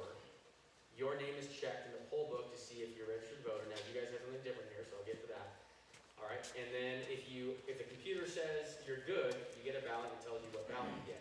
Now, I think you guys here have paper poll books, right? Yes. Okay, don't ever let those go. That is so good that you have those. Because that means you actually have a piece of paper, it's got names written on it, no one can remotely connect to it and change it, it's not up in the cloud, you have full control of it. Okay, and the people that you elected to have control of it have control of it. Don't ever let that go. See, that's backwards, that's good. That is good. That is good. Keep doing that, okay? And you have to vote at your precinct, right? Because your name is only on the particular precinct's poll book. Okay, that is good. Keep that. Who cares if your precinct is where your house is. So if you can't figure out how to get to your precinct, tough. I mean, we've done this for years. I had to look at my polling location. I had to go drive to it. It was near my house. It's near your house. That's what we do. We have to give up a little bit of convenience for security. Okay? So then, after the poll books, is the tabulation systems. Those actually count the votes. Then we have the reporting system. Those are the four main components. The reporting system is what takes the numbers after the tabulators tabulate them all, and then later on, they show up on the TV screen, and they tell you who won all the races. Okay? I've asked so many clerks and election officials to please tell me how the vote gets from their hands to the TV screen. I have not had a single election official or clerk be able to answer that question. And they're responsible for conducting the elections, and they don't know the answer to it. Do any of you? I think a phone call. I think the head of the voting, I don't know the title, keeps track of everything and manages it, and then calls The Secretary of State. If they call the Secretary of State, you would know. Then it goes to the news. No, so this is what I'm told, but I can only take it to a certain step. So our election administrator told us that they've got the tabulator, and then they also have an ES&S, like encrypted laptop, that's separate from the tabulator, so two separate machines. They take an encrypted USB stick, put it into the tabulator that scanned all your ballots. Then they take that stick out of the machine and walk it over to this encrypted laptop. And in the encrypted laptop, they put the stick in, and they download that data and burn it on a CD. So now it's on a burned hard copy CD. Then they take that CD, and they bring it over to any old Joe Schmo laptop that they think is secure in their office, and they send the data from the CD to the Secretary of State. And that's what, I'm not told specifically if it's an encrypted site. I'm also not told if it's a third-party vendor site. Our election administrator wasn't too clear on that, so I don't have the details, but that's the process as it was explained to us. Okay. So then it goes to the Secretary of State, and then where does it go? How does it get to the TV screen? No one seems to know. I'm They going miss to it. skip the step because our machines print out a tally of the votes before they burn it onto that Okay. stick before it goes on, and those have to match. They do, yeah. Yes. They should have, yeah, it should match. But then, how does it get from the SOS to the TV screen? No one seems to know that, and I asked that. I've been asking it for a year and a half. I've been asking, how does it get there? And no one wants to tell anyone, but I found it out. Oh, okay. I did figure it out, okay? I haven't figured all of it out, but I got some of it figured out. In some states, I've seen this information actually get uploaded to a company called Cytle, and sometimes it's called Clarity Elections, okay? SCYTL, look it up, write it down. Clarity Elections, look that up, write it down. They're very intertwined. Their servers aren't necessarily in the United States. And in some states, what I've seen is when the clerk has showed us the link they use to upload the data, the link actually says Cytle right in it. So they think they're going to the Secretary of State site, but they're actually going to this other contracted company, outsourced, to handle the votes. This company takes it, and then they hand it off, I believe, to Edison Research. Now, some counties have shown me Oh no, it's a Secretary of State site. It's not Cital, it's not Clarity, it's our site. I'll show you the URL. So that gives the URL, we look at it, go to it, it looks just like the Secretary of State site. But then you know on a web page, you can go to the blank area on the web page and you can right click and you can select view source. Yeah. And then you can see the source code of the web page. And what I found in the source code of this web page was Cital Clarity. So what they did is they wrapped a domain name, wrapped the SOS website around it, and then they used what's called an iframe down below to bring in the Cital Clarity to make it look just like the SOS site. So they outsourced it, but they cloaked it. Now, I don't know if Cital Clarity is involved in every single state, but I know they're involved in a lot of states. And I've seen the code, I've seen it with my own eyes, and we've already grabbed all the data. So we have proof that this is what's going on. So our reporting system has been outsourced to these other companies. It goes to, I believe, Edison Research, which then blends their poll data with the data coming in. And then that is what they send to the New York Times. There's a JSON feed, and that JSON feed is what shows up on your TV screen that all the networks run off of. But you should ask those questions because anyone conducting an election should be able to answer that question. They should be able to tell you the entire process from what happens with your vote when you drop your ballot off, the entire chain of custody of your vote all the way through to what you see on the screen. Everyone should know that. If they don't know that, they should study it before they say that they're going to conduct that election for you. Now, they may have trouble getting that information also because it's not shared with them. It's kept secret from them too. So don't get upset at them. Maybe help them find that information because these people are just your fellow citizens that stood up to do their civic duty. And they're probably very nice, patriotic people and they want to do a good job. It is not their fault. So much of this system has been taken from them. They almost have no power and they have very little visibility. They know a little bit more than we do. And that's about it. So it's not their fault. Yes? You know, it seems like when you get into any story like this, you can talk about the medical system this way, all the kinds of systems where bills go and have codes. It gets very complex and everything is outsourced. We want smaller and smaller government. And we hire Yes. corporations to do everything. If you have your citizens counting the votes and being the tabulators and being paid by us ourselves. Amen. So it's bigger government in a way than giving it away. Because giving it away, it travels around the world and we're giving it to the corporations and we're blaming the government and it's our damn fault. You got it. You got it. Right? That's exactly what's happening. So we've outsourced everything in our life, right? We have no privacy anymore. Everything's outsourced. And we've outsourced every aspect of our election system. Every bit of it. Now, luckily, you guys have the poll books, so keep those. And you've done better than a lot of places, but a lot of states have outsourced the entire thing. The whole voting system, whole election system is so far removed from us. We're going through the motion. What we're seeing on the screen is an election pageant that's put on for us. And this is how stupid they think we are, because we just blindly believe the numbers on the screen. We don't know that the numbers are actually our votes, and we have no way to know that because we have no access to it. No visibility, and our own election officials that we've elected to do this don't have the access either. And the stuff they're being told are lies in a lot of cases. I've seen a lot of election officials break down in tears when it finally hit them that they actually don't know the answers to questions they should absolutely know the answers to, or that the people above them have lied to them. So we as citizens need to take this back into our control. Now, systems are so complex, they're so difficult to understand. You can hide so much fraud and complexity, but it's really hard to hide fraud when you can see the whole thing right here. That's right.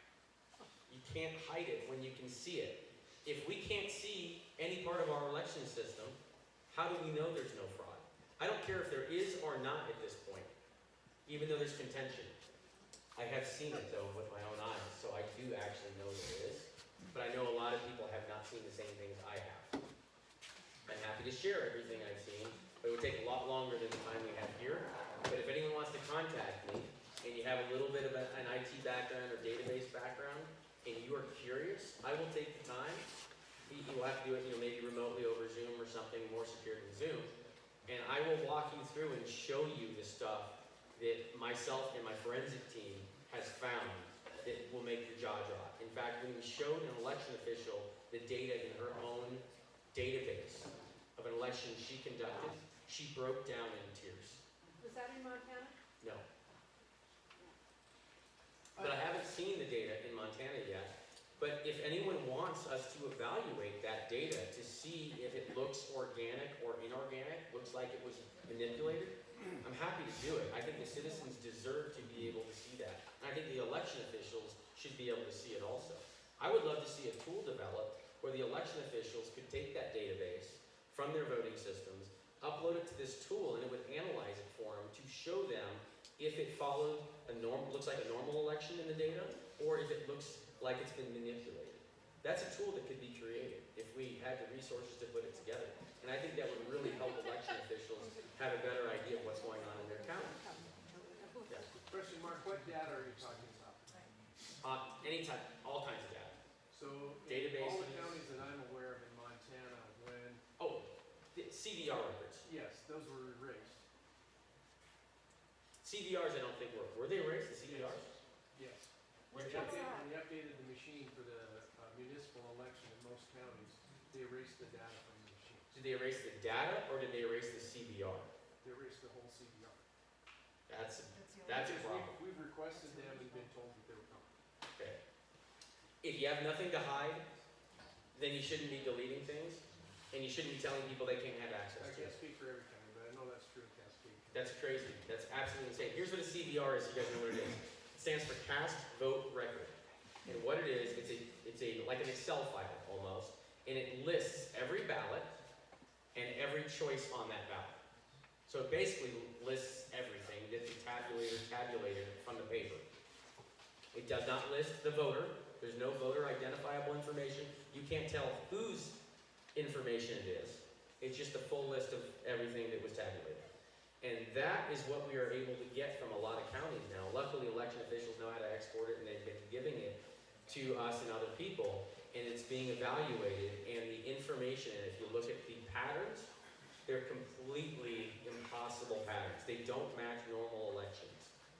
And again, I'll get into it in detail if you want to see it. It's very fascinating. If any of you are mathematicians or math teachers, please definitely contact me because you will understand what you're looking at, and your jaw will hit the ground when you see it also. Because what you'll see is there is absolutely no way this could be normal. Not even close. But the mathematician will be able to see it very easily. I'd like to say I one more want to add thing. one thing, Dave, before, and that is that we're required to keep things in Montana for 22 months minimum. That doesn't mean we can't keep it longer. But it seems like across the United States, including here in Montana, there is a rush to delete it the minute that date flips over. Why? Now, I realize some of it is storage, right? Storage. No way. I think, especially digital records, there's no excuse for not having storage. These hard drives are so large now, you could store 30 years of elections, on something this small. We don't have a problem with storage digitally anymore, like we used to. You have to make sure it's right in the first place before you store it. Yeah. Yes, So that's the issue. there's a lot of issues, because it's such a complex system. There are so many checks and balances you have to have for it to make sure that it's legitimate. So the CVRs are very important to have. A lot of counties I've seen and states are saying, well, no, you can't see it until 22 months is up. They're telling people this when they're requesting the data. They said, no, it's got to be 22 months before we can give it to you. But the law says in 22 months they can delete it. So guess what's going to happen on that first day? It's going to get deleted, and then they're going to tell them, sorry, we can delete it after 22 months. Too late. So I used to be an auditor. I did it a few years when I was younger. And I think what you're saying here is we do not have a comprehensive audit of the whole chain, all the links in the chain, to make sure that, between the elector and the government, that there's no funny business going on. We don't even collect And the there right should be an information. to do it. And there should be an audit. We can't do And it. in financial audits, Yeah. you don't close the books on December 31st and issue your earnings on January 1st. Yet, we want to know, at 11 o'clock at night, who won the election. Okay, so the election should be very tentative, but we should have a decent audit. Then the question becomes, is who's going to be the auditors? And maybe you have two sets of auditors, like you have arbitrators, and a third one in the mix too. And it gets very expensive. And the most important thing I think we need to consider is that our founding fathers said only limited things should take place at the federal level. Everything else should take place at the state level. And if one state wants to have abortion, or one state wants to have capital punishment, they can do that, okay? And if you want to move to the state that, most fits your personality or whatever, you do that. And that's the way it should be, and then we would only have to, there would be one less link in the chain that we would have to audit, because follow the money. Where is the money? It's in Washington, and that's where a lot of the shenanigans take place. That could be a whole nother, like a 2-day deal that we can do. Action talks about all that. I totally agree. There's some weird stuff going on, but I want to make sure we just talk about the election stuff, because I don't think anyone wants to be here till midnight. But that is a conversation I think we all need to start having also, yeah. We need to ask our county commissioners to preserve the records longer than 22 months. We need to request them. They can do that, and we need to press for that. I think that would be a great idea. In Colorado, it's actually 25 months, which is at least 3 more months. But what I think we need to do with all the issues we've got and all the questions we have now and all the evidence that is now coming up, I think we all need to demand that those records are kept. I would add another 22 months to them, right? We need to. And if it's a matter of not enough space to store them, then let's find some warehouses and get them stored there just to have them. Because I guarantee it is a race to the 22 months so they can start deleting it. And they are going to start shredding everything they can as fast as possible, I have a feeling. Just because they've already demonstrated they don't want to give it to us in the first place. We had to fight for it. Here's the thing with the computers. They said you always have the paper ballots. If there's ever a question, you have the original paper ballots, so you can always go back and count the ballots. Have you tried to get access to the paper ballots? They won't give you access to them. In fact, a clerk in Mesa County, Colorado, who's a grandma, has a son, or had a son. Gold Star Mom, yeah. Her son was a Navy SEAL. Unfortunately, lost his life. She was a clerk. Her citizens came to her and said something's fishy. She saw some other things that made her think something might be fishy. And she thought, I need to do something about this. I need to look into this. And then all of a sudden she got a letter from the SOS in Dominion. That's the voting system company they use there. And they said, we're coming in to make some changes to your voting system. And this is after the most contentious election, plus they had a municipal election that was very strange. They had a landslide, complete flip of a party win, and people that had only lived there a few months that no one even knew won those elections. And so they were getting demanded to do an audit. And now these other people higher up are coming in to make changes to their voting system. And they said, what change are you going to make to it? Altitude adjustment. It was almost as bad as that. And I want to talk about the altitude adjustment too.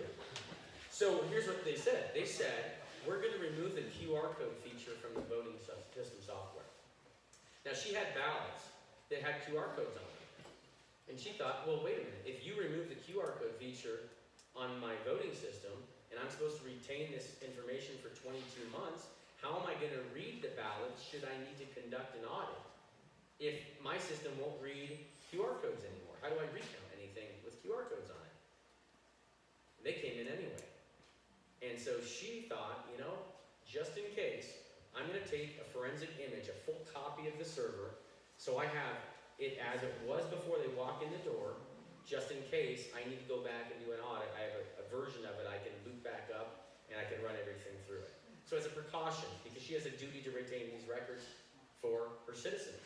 So she took a forensic backup of it. Then they came in to do the software update. How long does a software update take on your phone or your computer? A few minutes, 30 minutes, maybe an hour if it's a really big update, okay? And how many people does it take to do it? you click on something, right? Or you put a CD in, or however you do it, right? They sent a team of people from the SOS office and from the voting system vending company, the vendor, came in to do it, and it took them 2 solid days. And they touched every piece of equipment in the voting system. Now, the QR code feature would only be on maybe 1 or 2 pieces of equipment, but they had their hands on everything for 2 solid days. And the guy that was doing the work was so nervous, his hand was shaking, he kept dropping his pen, he'd get up every few minutes and go out and make a phone call outside and come back in. Something was wrong, and they were very uncomfortable.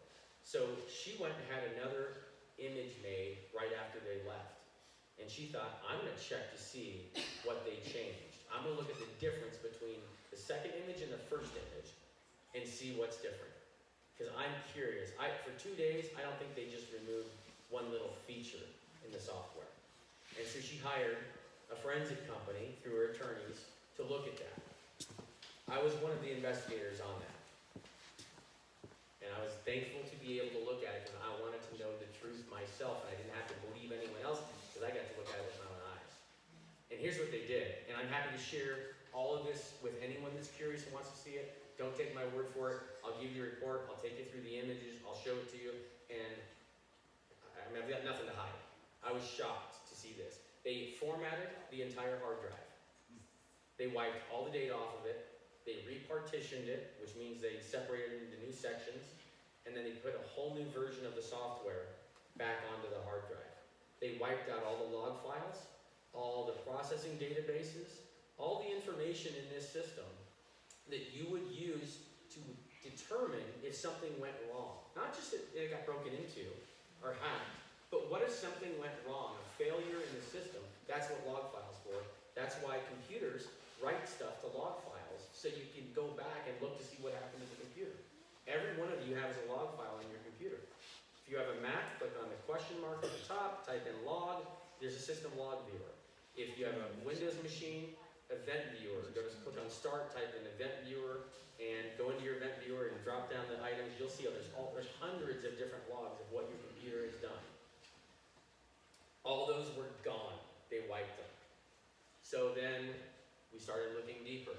The second report is about a vulnerability. I thought, okay, I've got an image. I booted up a replica of the machine identical to the one the clerk was using, and I wanted to see if I was sitting in front of it, what could I do to it?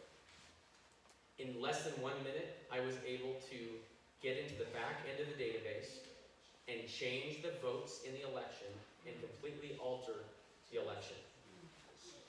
I had the same access that anyone in that building that could log into that server would have access to. So the clerk, the administrator of the elections, could sit there. The software to get into the back door of the database was already installed on the computer. When I went into the software, it opened right up, didn't give me an access denied message, it brought me right in. I clicked connect, all the databases showed up, all the elections that they've had in the past. I opened up, for instance, the 2020 general, it opened the database right up. I opened up one of the tables, it showed me all the votes. I went in, clicked edit, and I was able to just change whatever I wanted. It never stopped me from doing it.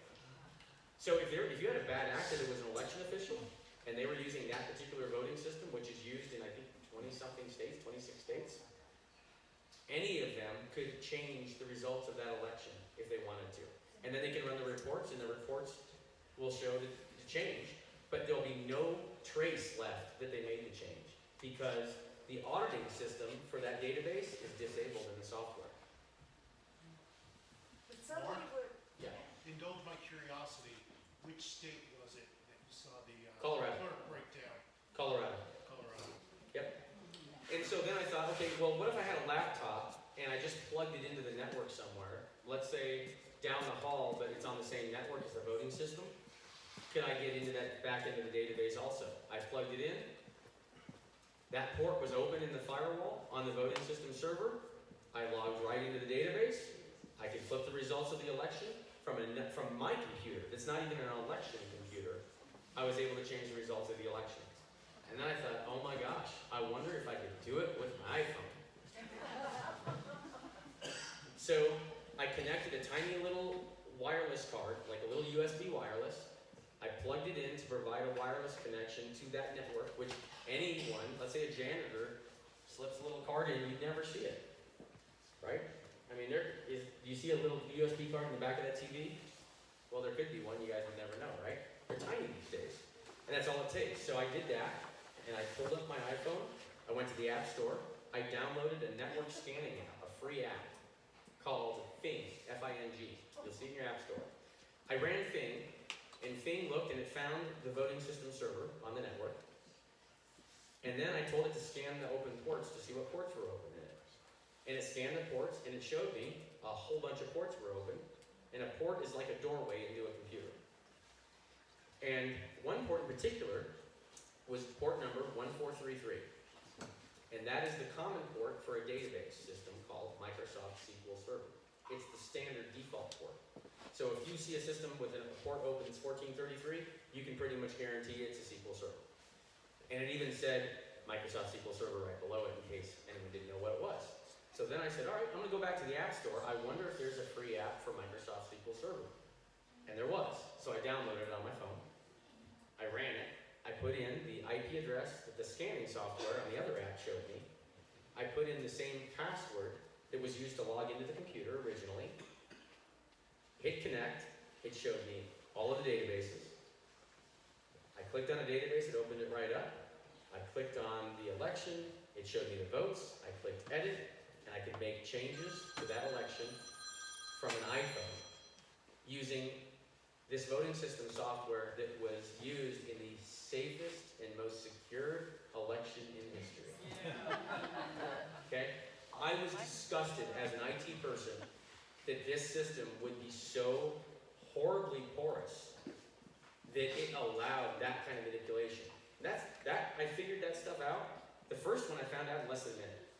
The next one to connect my laptop and get on was another maybe 15 minutes.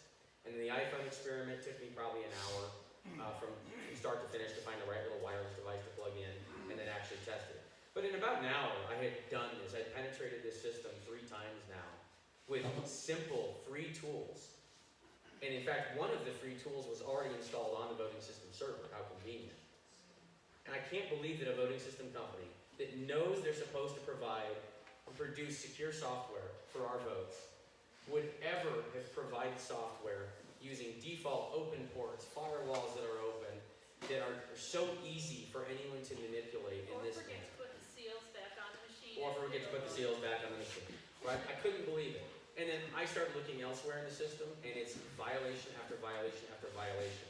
Standard security practices for software are very obvious. In fact, CIS, it's a government organization, they put out recommendations and best practices of how to secure these systems. How to secure SQL Server, how to secure Windows. The voting company didn't even follow those recommendations. Yet this voting software was certified for use in your elections. It was certified by companies that are supposedly certifying them and are accredited to certify them. Although we found out the accreditation from one of the companies that certified this system expired before the election and they never renewed it. So actually the company that they claimed certified the software certified it, but they weren't accredited anymore to certify it because their accreditation had expired and they didn't renew it. That's broad right there. That's pretty bad. But this is what's happening, and the citizens aren't being told about this. And the election official didn't know about it either. Puts her in a really bad position. So what happened at the end of all this, finding all this out? Okay, so this is where we're at, is we're finding all this out. And then I did a little bit more research, and I found a document from 2014 that a red team, and I think it was an investigative firm, IT, cybersecurity investigative firm, looked at this same software in 2014 and found all kinds of violations, and the conclusion, they had the same violation I just found last year. The exact same one existed in 2014, and the director, one of the people at the bottom of the very front page of it that signed this thing works at CISA. CISA is a government organization that is here to secure our election systems. The Center for Information Security Administration, I think is what it stands for. Look up CISA, C-I-S-A. Okay? They're also highlighted as a partner at the bottom of the voting system vendors website. Okay? They're a big deal. They're the ones that are supposed to secure our elections for us. They knew about this bug in 2014, and they've left it in there. Even up until right now, I bet that bug is still in there. It's not a bug, it's a backdoor. And how I know it's a backdoor is I looked at the software installer logs, and their software opened that port in the firewall and opened it up to every IP address in the world. It's built into their software. And it was done on purpose. It was programmed on purpose. I have a lot of questions for them. CISA is Cybersecurity Infrastructure Security Agency. Thank you. Thank you. Yes? So I'm with Senator Manzella. She had mentioned earlier that she doesn't trust government. Right now, are you aware that CISA is coming to counties and offering them free services to check their systems, vulnerabilities, et cetera? You know, are they doing this for nefarious reasons, or are they? Wouldn't we like to know? Well, here, Are they? I got a sister story for you. I went to the NAS conference. Do you guys know what the NAS conference is? National Association for Secretaries of State. Now, why would a citizen go to a NAS conference? I went there because I thought I was going to run for Secretary of State in Colorado. I want to jump up and do my civic duty and run for SOS. And I thought the best way to do that is to, I found a conference that a whole bunch of Secretaries of State are going to be at. What better place to go than to meet a whole bunch of them and ask them, tell me what the job is like. How can I do a great job at this? What is campaigning like? Tell me all the secrets about how to be a great Secretary of State. I went there and it was the most unwelcoming event I had ever been to in my life. And this is a long story, so I'm going to shorten it up a lot for you, okay? Within the first 2 hours, they tried to kick me out. They asked me to leave. They made up a story that I had attacked a Secretary of State in an elevator. Okay? I did not. I was with a friend of mine, actually, who was thinking about running for SOS in Ohio. So her and I were in the elevator. These other two ladies get on. One of them has her head pressed up against the elevator wall. I'm over here with my friend. And I'm asking everyone I see, are you a Secretary of State? Because I'm trying to meet them. And I asked her, are you a Secretary of State? She goes, yes! And then head up against the elevator wall again. I said, that was weird. May I ask what state you're from? Arizona! And then head up against the elevator wall again. So it was Katie Hobbs from Arizona. I didn't know who Katie Hobbs was. I had no idea what her name was. I was just trying to meet Secretary of State. So the elevator door opens and those two ladies took off. So my friend and I then go and we start talking to the vendors that are at the NAS conference. Guess what vendors are there that sponsor the NAS conference? ES&S, Heart. I don't know if Dominion showed up there or not, but their name was all over everything. Okay, all the voting system vendors, Runback, the people that print the ballots, all these vendors were there and sponsored the event. But we're talking to the vendors. I'm talking to them like this, and I hear a huge commotion behind me. And I didn't want to be rude because he was in the middle of a sentence, so I just let him finish. And then when he stopped talking, I asked him, what was that? And I looked back and he says, oh my gosh. And this poor vendor is picking up this easel and picking up all their display stuff and putting it back on the table and back on the easel they had. And he said, Katie Hobbs just threw the door open and ran down the hall. And I hadn't made the connection yet because I didn't realize that Katie Hobbs was Arizona SOS. So I thought, well, whoever this Katie Hobbs person is certainly seems really upset. So we keep talking to the vendor. And about 10 minutes later, I get a poke on my shoulder. And I turn around, and this woman, who's the director of the NAS conference, very nice, I hope I don't get her in trouble here, she said, Mark, could you please come over here with me? Now my name tag was on the front of me. She couldn't see my name tag, but she knew my name somehow. So I walked over to the escalator with her. I said, what's going on? She said, Mark, I'm really sorry, but I'm going to have to ask you to leave. I said, ask me to leave? What are you talking about? Why would you ask me to leave? Why would I have to leave? She says, well, we've received 3 complaints now. Okay? One of them, she said that I harassed someone about a mask. Well, when I went there to get my badge, I wasn't wearing a mask, even though everyone else was wearing a mask. And their signs of course, wear a mask. I didn't want to wear a mask. I like to breathe. It's okay. And if people want to wear a mask, that's fine. They can wear a mask. I didn't want to wear one.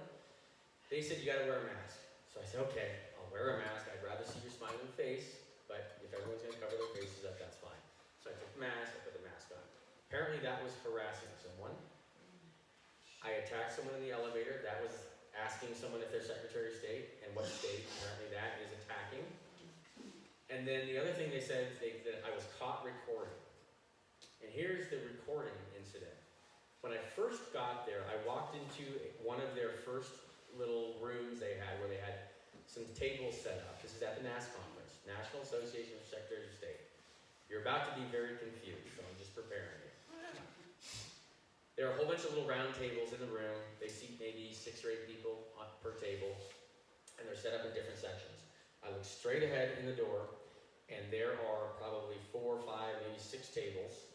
And on those tables are a piece of wood on a Lazy Susan, and on that piece of wood were about 4 or 5 locks, door locks.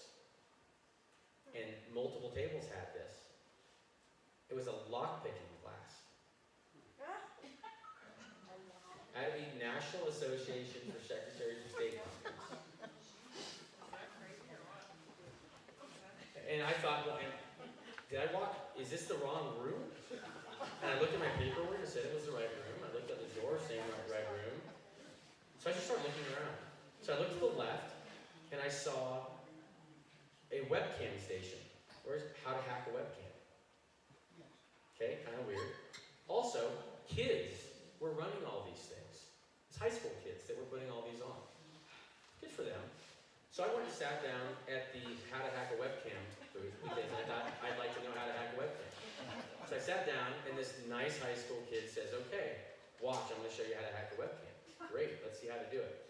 So he shows me the webcam, it's sitting on the desk. He opens up his computer, he types in the IP address, presses enter, it comes up with this screen, a username and a password prompt. He types in the username and a password, clicks enter, and then up pops the image from the camera, which is pointing right at me. He says, okay, now watch this. And he clicks the left arrow on the screen, and the camera moves to the left. And he clicks the right arrow, and it moves to the right. And he says, there you go. I said, okay, so I didn't see you hack anything. I just saw you log in to the management page for the webcam, and then control the webcam. What's hacking about it? And he said, well, I used the default username and password. So that was the hacking class, I think their whole point was don't use default usernames and passwords, okay? Now, apparently, sorry Dominion, but maybe you should have taken this little class from this kid. Might be smart, so you don't use default usernames and passwords on the voting systems you provide people. I'm just saying, not a good idea. So that's what the whole thing was. Now, the kid was trying. I asked him what he was studying. He said he wanted to be in cybersecurity. I said, great, keep going. I told him a little bit more about how to hack them. Like, you know, if you change the command after the slash up on the URL, you can sometimes you can run different code in them. So I told him about that kind of stuff. And, you know, look into that if you really want to learn how to do it. And I thanked him for his time. I looked at the next table. The next table was full of little electronic circuit boards with little lights on them in the shape of a little robot and a bunch of soldering irons. It was how to solder.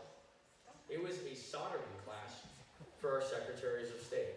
Now, does your secretary of state know how to solder? I'm gonna ask. This really happened. A soldering class? A soldering class. You Yeah. didn't make this up? I'm not making this up. I seriously, I had to keep touching myself to see if, am I awake? What's going on Was here? there an altitude adjustment? There was no altitude adjustment, right? So anyway, in the center of the room, finally I saw this other table, and it said CISA on it. And I said, finally we're getting somewhere. I want to talk to CISA. Because what I had read earlier is that CISA is providing, or has been for a couple years, what's called an Albert sensor. And the Albert sensor is a device that I heard they're installing in county networks to monitor their networks and their election systems. So I was very interested to know a little bit more about Albert sensors. I couldn't find it online, but I figured if I'm standing here with CISA, perfect. So the person at the CISA booth was a little bit older. She was probably maybe early 20s. I don't think she's quite 19. I think she's early 20s. And I was going to ask her a question. I walk up to the table, and what do I see? 3 Pringles cans. And on the Pringles cans are some pieces of paper, 3 different pieces of paper on the cans, taped with letters and numbers on them. Do you remember the decoder rings back in the day? They made little decoder things out of the Pringles cans. You'd rotate the paper to encode and decode things. And so I asked her, what do you guys do? They said, well, we make these little kids decoder toys. I said, no, what does CISA actually do? I know you don't make decoder toys. What you got, tell me about Albert sensors, I'm curious.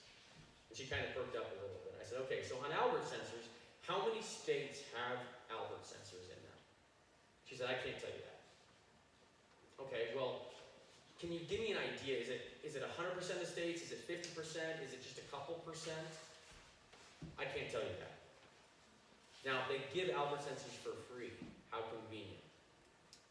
I started asking her some more questions about the Albert sensors, and then all of a sudden, this big guy comes straight in through the door, beelines directly to me, gets up in my face, and says, what are you doing? I said, asking some questions. He said, you're recording.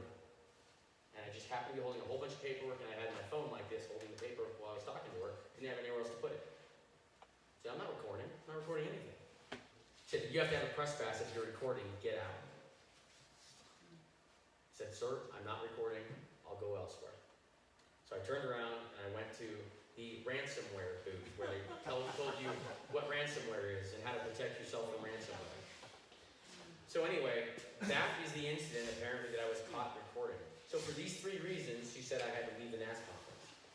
I'm a citizen that wants to learn about being a Secretary of State, and all of a sudden, these people are trying to kick me out in the first 2 hours based on lies. So I told the director of NAS, I said, listen, I haven't recorded anything. Do you want to see my phone? Here's my phone, you can look through it. Feel free. And she said, I actually would like to see it. Okay, here you go. So she looked through it. There's nothing on it. She said, you know what? I'm sorry. And then she started tearing. Tears were actually going down her face. And my friend that was with me turned to her and said, this is really difficult for you, isn't it? And she, choking up, crying, did this. And I said, I really don't want to leave. Can you please find a way that we can stay? We are citizens. We're interested in becoming secretaries of state. We don't want to go. She wiped her tears up and said, please wait, I'll be back. She left. We continued talking to the vendors. She came back about 20 minutes later and said, all right, Mark, you can stay, but please do not take your phone out of your pocket. Do not talk to anyone. Because if there's another issue, I'm going to have to ask you to leave. I said, okay. I'll keep my phone in my pocket. I'm not going to record anything. I want to be here. So she allowed me to stay. I went to the next room. I came out, and then I saw 2 that looked like SWAT team members coming up the stairs with long guns. And I thought, well, here we go. I guess this is how they're going to take care of it.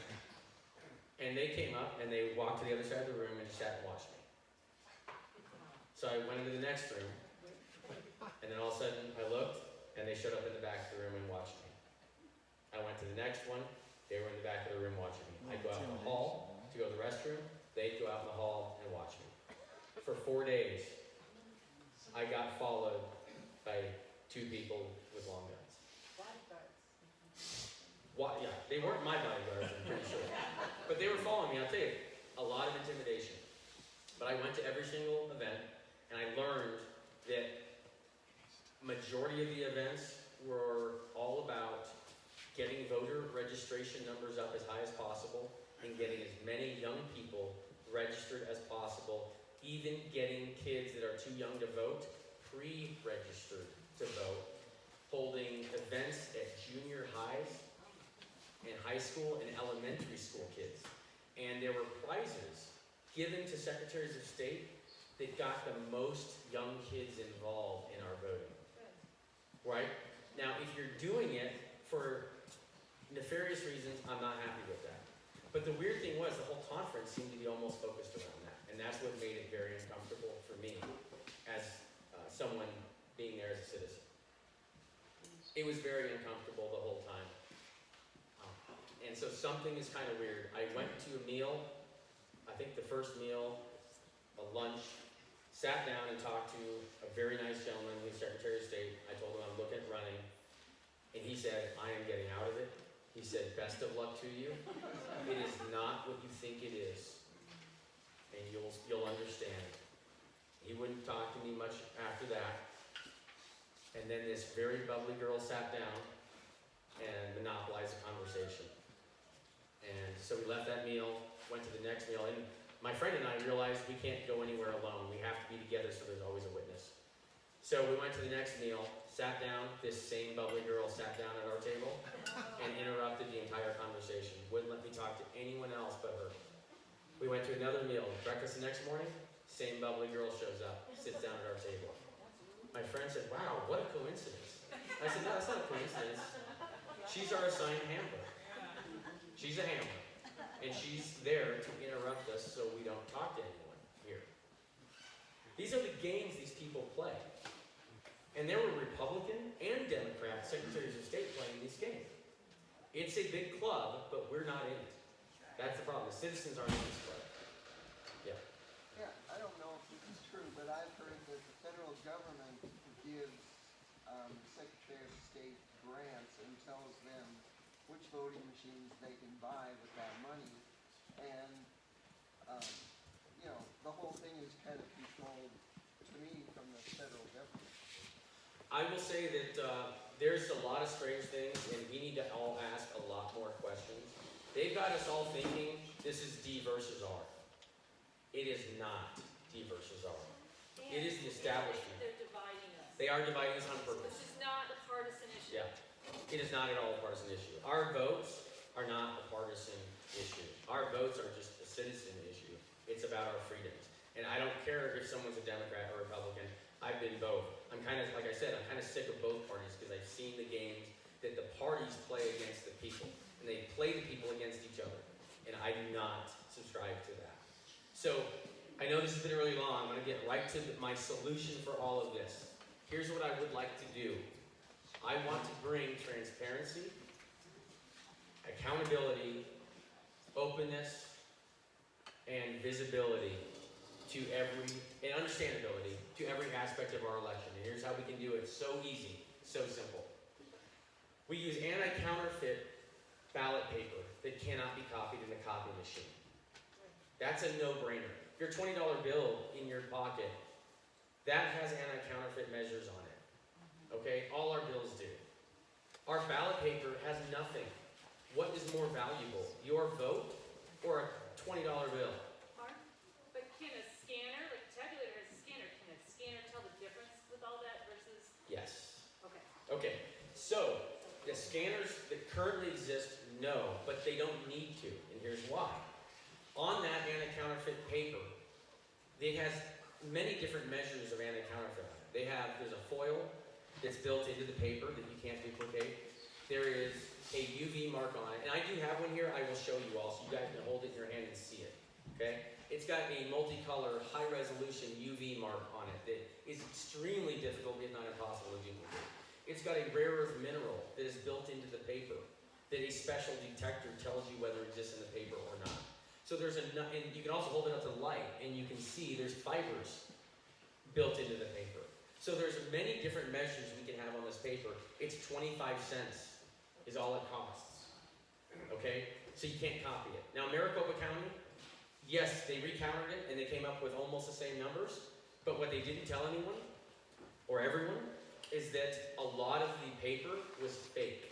The ballots were fake. It was just copy paper. Someone had copied the ballots, and then they still tabulate them, because the tabulators don't know the difference if it's thick ballot paper or if it's copy paper. As long as it has a ballot image on it, it counts the votes. It doesn't know the difference. So that's a no-brainer. We use anti-counterfeit paper. We vote at our precinct. We tabulate at our precinct with our fellow neighbors. We scan each ballot into a system that is publicly accessible that everyone has access to. All the tally sheets that we use to add up all the votes on the ballots, those also get scanned. And the entire process gets videotaped. So you get to watch the entire tabulation of the precinct. Every precinct has their own recording of tabulation night on election night. Okay? We have a voting holiday. Maybe, I think 2 days would be better than 1. Okay? Right. 2 days. Because we can't expect the country to shut down for 1 day. But what we can do on the first day, half the people, like A through, what? L, thank you. A through L can go on the first day, and then, and on, right? And Z the next day. So we could do that, and that's what we should do, because it's gonna help a lot of people, especially people that have jobs, right? This should just be an automatic, this is a civic thing we do. We have a voting 2-day holiday, okay? I got the bill dropped in. There we go. There's someone actually trying to make this happen, right? Paid holiday. Hey, yeah, I'm fine with that. I mean, I'm a business owner. I have no problem. I'll pay for that. No problem. I'm proud to pay for that. I want my employees going out and voting, and I'm going to go out with them and vote. That's fine. I would love to do that. So we do that at the precinct. Everything gets put up on a public server, and obviously it would be a secure server. Then what we do is we take all the totals, and the totals go up on the door of the building in the precinct. The totals also go up on a website, the precinct's website. And maybe it's a precinct website on the county website, that's fine, we figure it out. But we want it in multiple places. That way you as a citizen can drive down to the building and you can check to see if the number that's on the wall of the building is the same number you see on the website.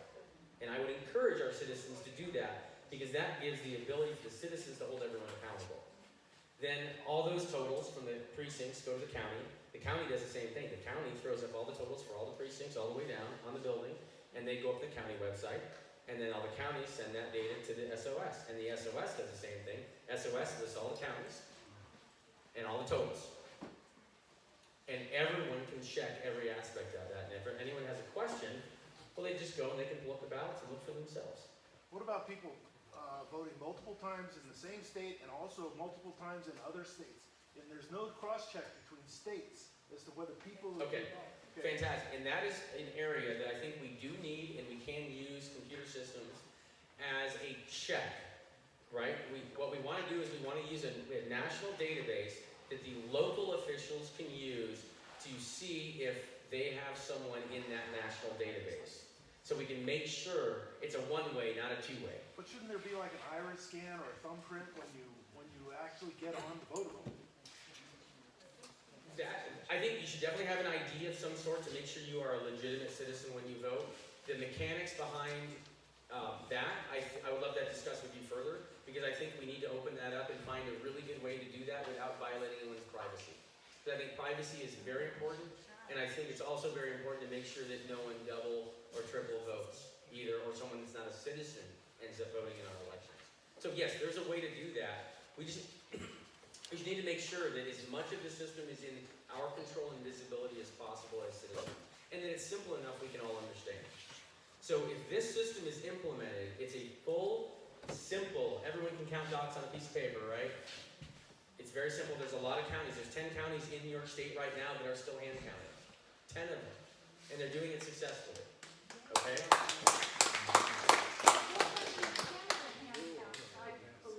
France hand count. I think Canada uses paper ballots. Yeah, in France. They don't, right. France hand counts. They don't trust the machines. Right, and they're very smart for not trusting them. We don't need to trust them. See, the thing is, we have a solution that's already available to us. We just have to put it together and use it. And if we put together a system where we all take part in it, and we can see every part of it, and we can understand every part of it, then there's no question. Then on the national election, instead of just looking at the TV screen and hopefully assuming the number's right, we can actually look and add everything up ourselves. We can pull the whole country into Excel, and we can add it up ourselves and know that those numbers are accurate. Every single citizen can do that, and then we don't have to fight over, I want access to this. And how many FOIA requests have we sent begging for access to stuff? This is, excuse my language, the kids in here, it's BS, okay? We should not have to ask for access to information that should be public, that is our vote. Yeah. I think you guys have done a tremendous job presenting a lot of information to people that obviously want to make informed decisions. So thank you, but as the hour gets later, I could listen to this for hours, no jokes. Well,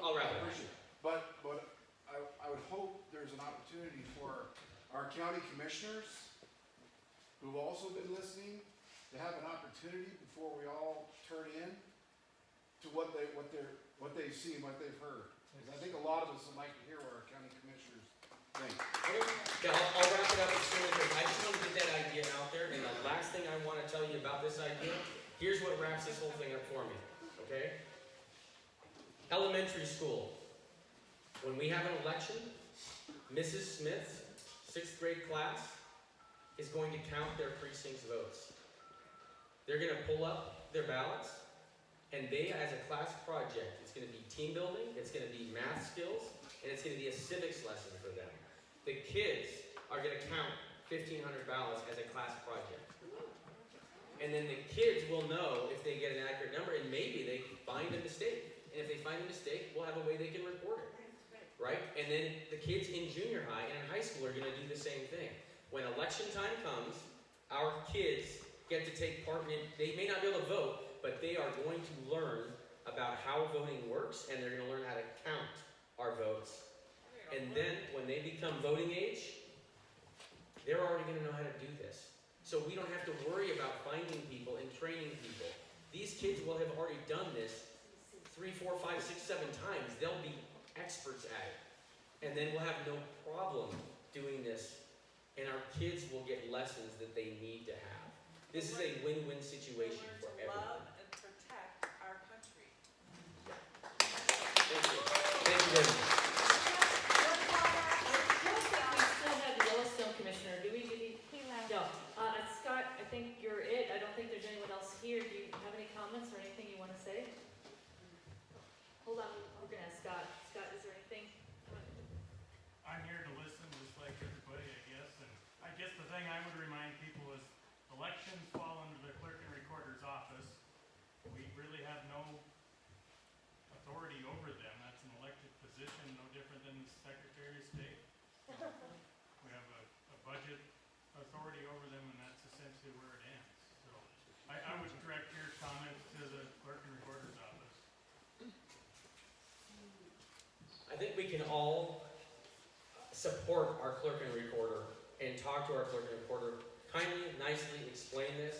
And if we as a community can all come together and say, no, we all together are demanding this, and this is what we are going to do, find a way to make it happen. Find a way to work with your fellow citizens and make it happen, because this has to start from these county levels and push up. Otherwise, up is going to push their big fist down on everyone. And we do not want that in this country. Right? Stand up for it or you will lose it.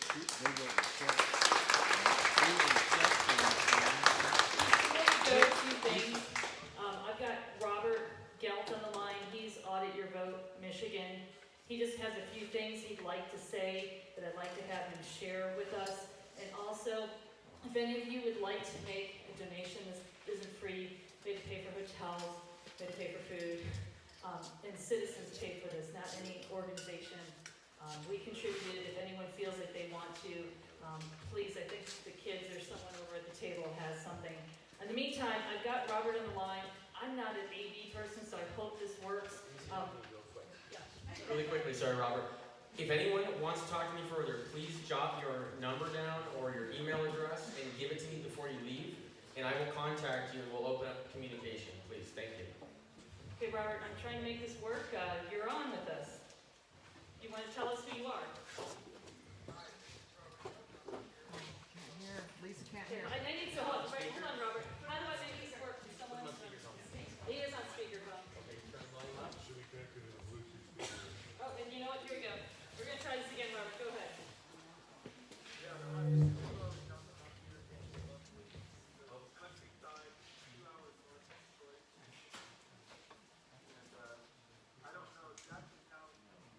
Can't hear. Hi, Robert. Hi, Theresa. How are you? Thanks for being here. Yeah, thanks for having me. This is great. So, Lisa was explaining to me a little bit about the Dominion situation. No, not Dominion. ES&S here. We're ES&S. Oh, right. Yes, that's right. ES&S. And while I'm not much of an expert on those things, there's plenty of people who have so much more to say, you know, about software things. What I did do is come up with a clever solution to begin investigations. So audityourvote.com is a simple solution that allows people to see if their votes counted in Michigan. I'm not sure if Montana allows this, but in Michigan, we can FOIA. Do you guys have Freedom of Information Act? Yeah.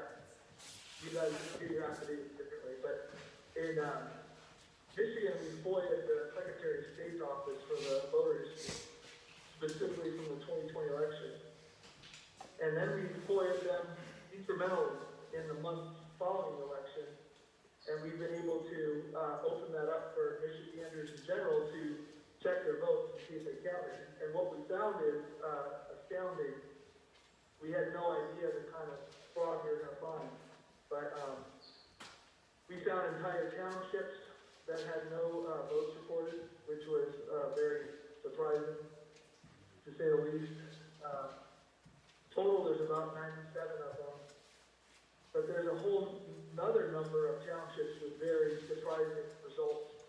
So we're jumping into all that. We found, I don't know the number because it grows every day exponentially, of people who voted in person, but their votes recorded absentee. Now, why is that a problem? Because how do we know that the absentee vote went for who they voted for? Which, in every case, is President Trump. We haven't found one single case yet where Biden vote split absentee. You know, so, and I'm telling you the God's honest truth. You know, we obviously came into this knowing that we were going to find a lot of fraud, but there are certain things we didn't expect to find, and one of them is we still have not found a single Biden vote that didn't count.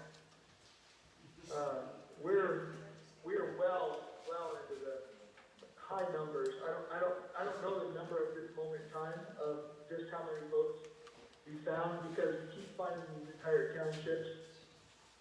So what we've done is we presented this information to law enforcement, specifically the sheriffs. And so a lot of the sheriffs are involved and are getting involved, and that's kind of been, I've personally been running a petition because we have a ballot process in Michigan that allows us to pass legislation with a petition, and then that petition goes to ballot. And so I've been running this petition for 2 months now, but as this is getting ready to wrap up, we're going into our investigation mode with the sheriffs and utilizing auditor votes. So, you know, Lisa contacted me about the SMS machines and wanting to, you know, brainstorm about different things about that. And then I told her this other concept which could work really well in Montana, because it sounds like you guys have access to your voter records the same way we do in Michigan. Yes, you have to buy them, but yes, we can get access to them, yes. In Michigan, you have to buy them also, but it's really small dollars, like $60 or something like that gets you. How much is it? 1,000. 1,000? Does it get you the entire record? Yes. Well, that's something to consider, but, you know, if you guys want to consider that, you guys can obviously do it on your own. We have a lot of the code written, and I've got a pretty good check sheet put together, but, you know, my encouragement to Lisa was, Montana, see, the next thing you need to make sure is that it's public record, because in Michigan, it's all public records, and so there's no way we can get in trouble. So you guys will want to double check all those things. I know Wisconsin and Nebraska are both looking into some of this legally to make sure nobody gets in trouble, but we're talking to a few other states because it's just really incredible what we found that gives law enforcement an easy place to start. Robert, this is Lisa. Can you explain how a citizen would use your system? How does that work? Yeah, it's real simple. If you go to audityourvote.com, type in your first and last name, a zip code, and a year of birth. And that will give you a search of their voter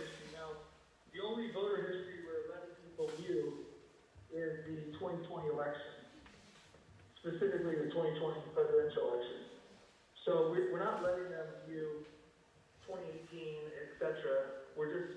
It's just very now there's a lot of functionality we want to add into it, but it just has to do with time and budget. I've been very focused on our ballot initiative for the last few months, but I launched Auditor Vote in a hurry because I knew that this would benefit the petition drive, but I had no idea what we would find.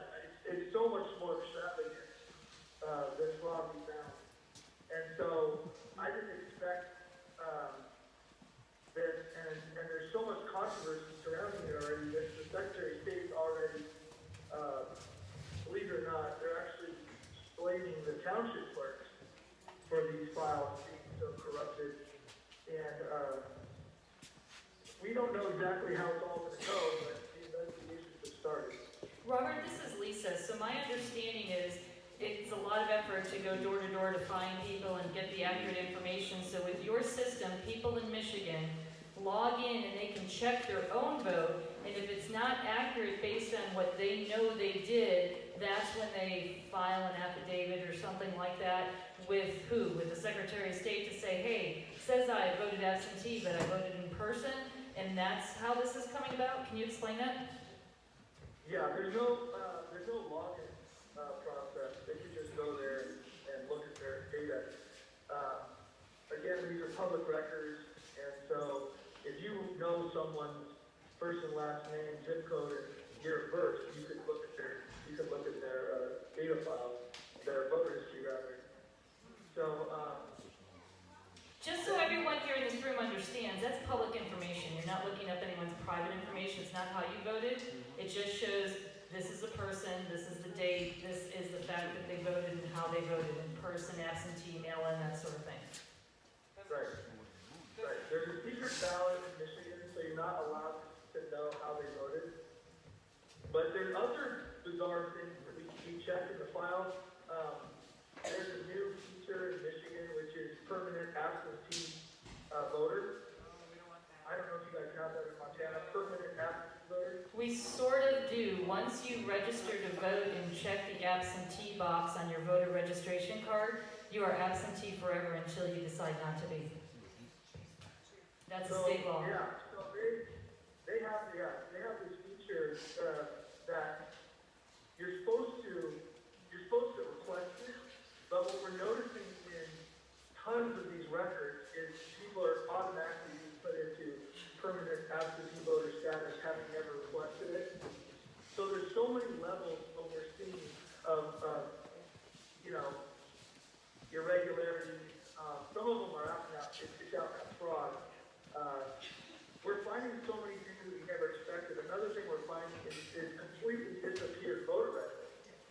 We found about 10 of these now, where the voter record, the entire history, the entire person's name, everything just is gone. And we found like 10 or 12 of these.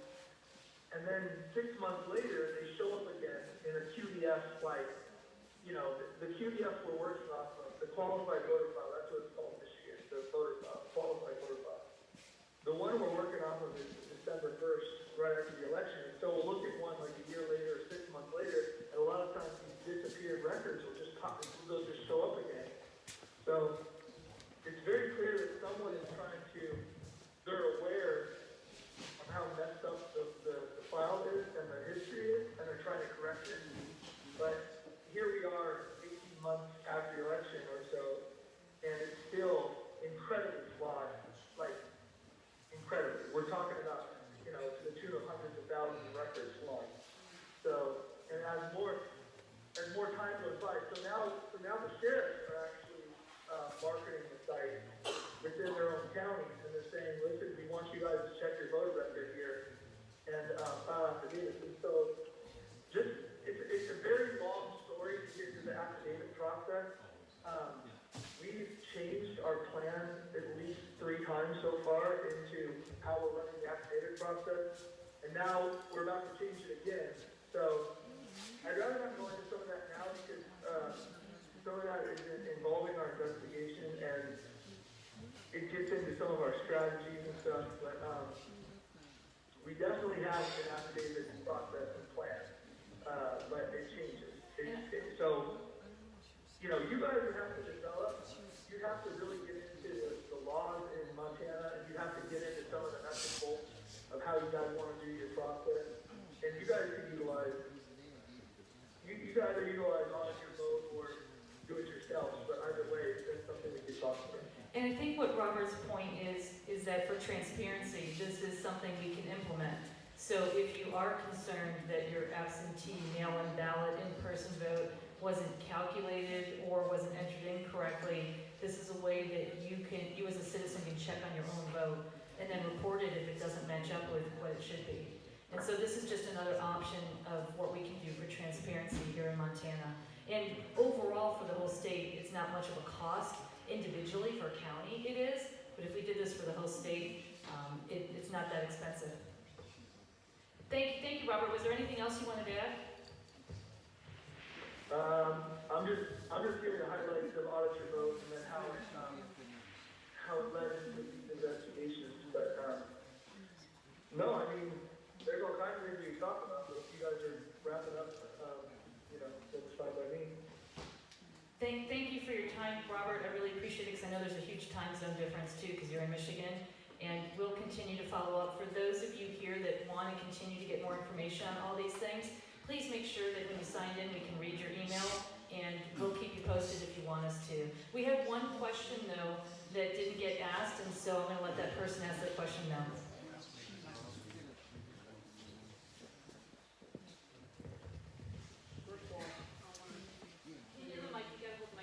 I'd like to give you a little history about myself. I've lived in Montana since 1968. I was a Democrat until about 12 years ago. And what I'm going to tell you at this time will cost me my life. I will not make it home. I can guarantee you that I will be shot. I know you don't believe me, but you can take this to the bank. What the thing is right now is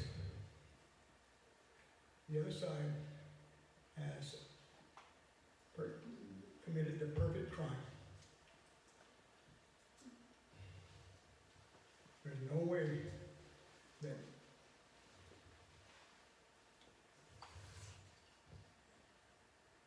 excuse me, I won't take up much of your time. However,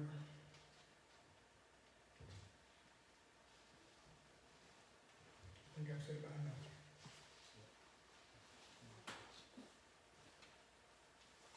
I said goodbye.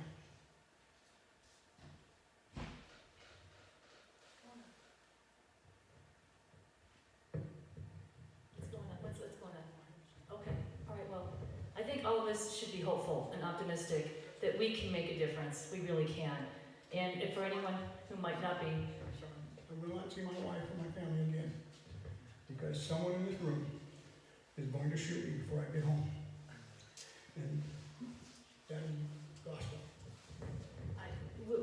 okay, I'm not prepared for this, but we all need to be optimistic that this can be fixed and that things can be changed for the better for all of us. And I thank everyone for attending. Theresa, Mark, can someone please see him, please? See him home. Yeah, someone please.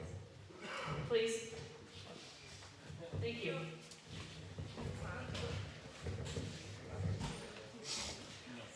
We need to try to focus on the fact that this has woke us all up.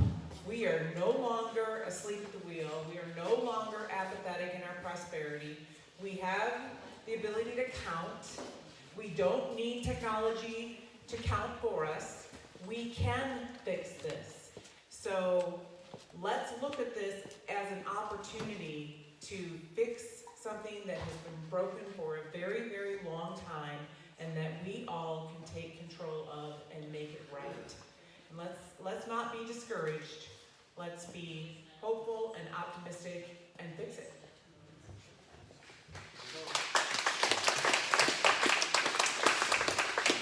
And make our citizens that we've elected, that we are going to need to stand with us and do this. They are all going to need the support of their citizens. Don't expect them to do it alone. Stand by their side.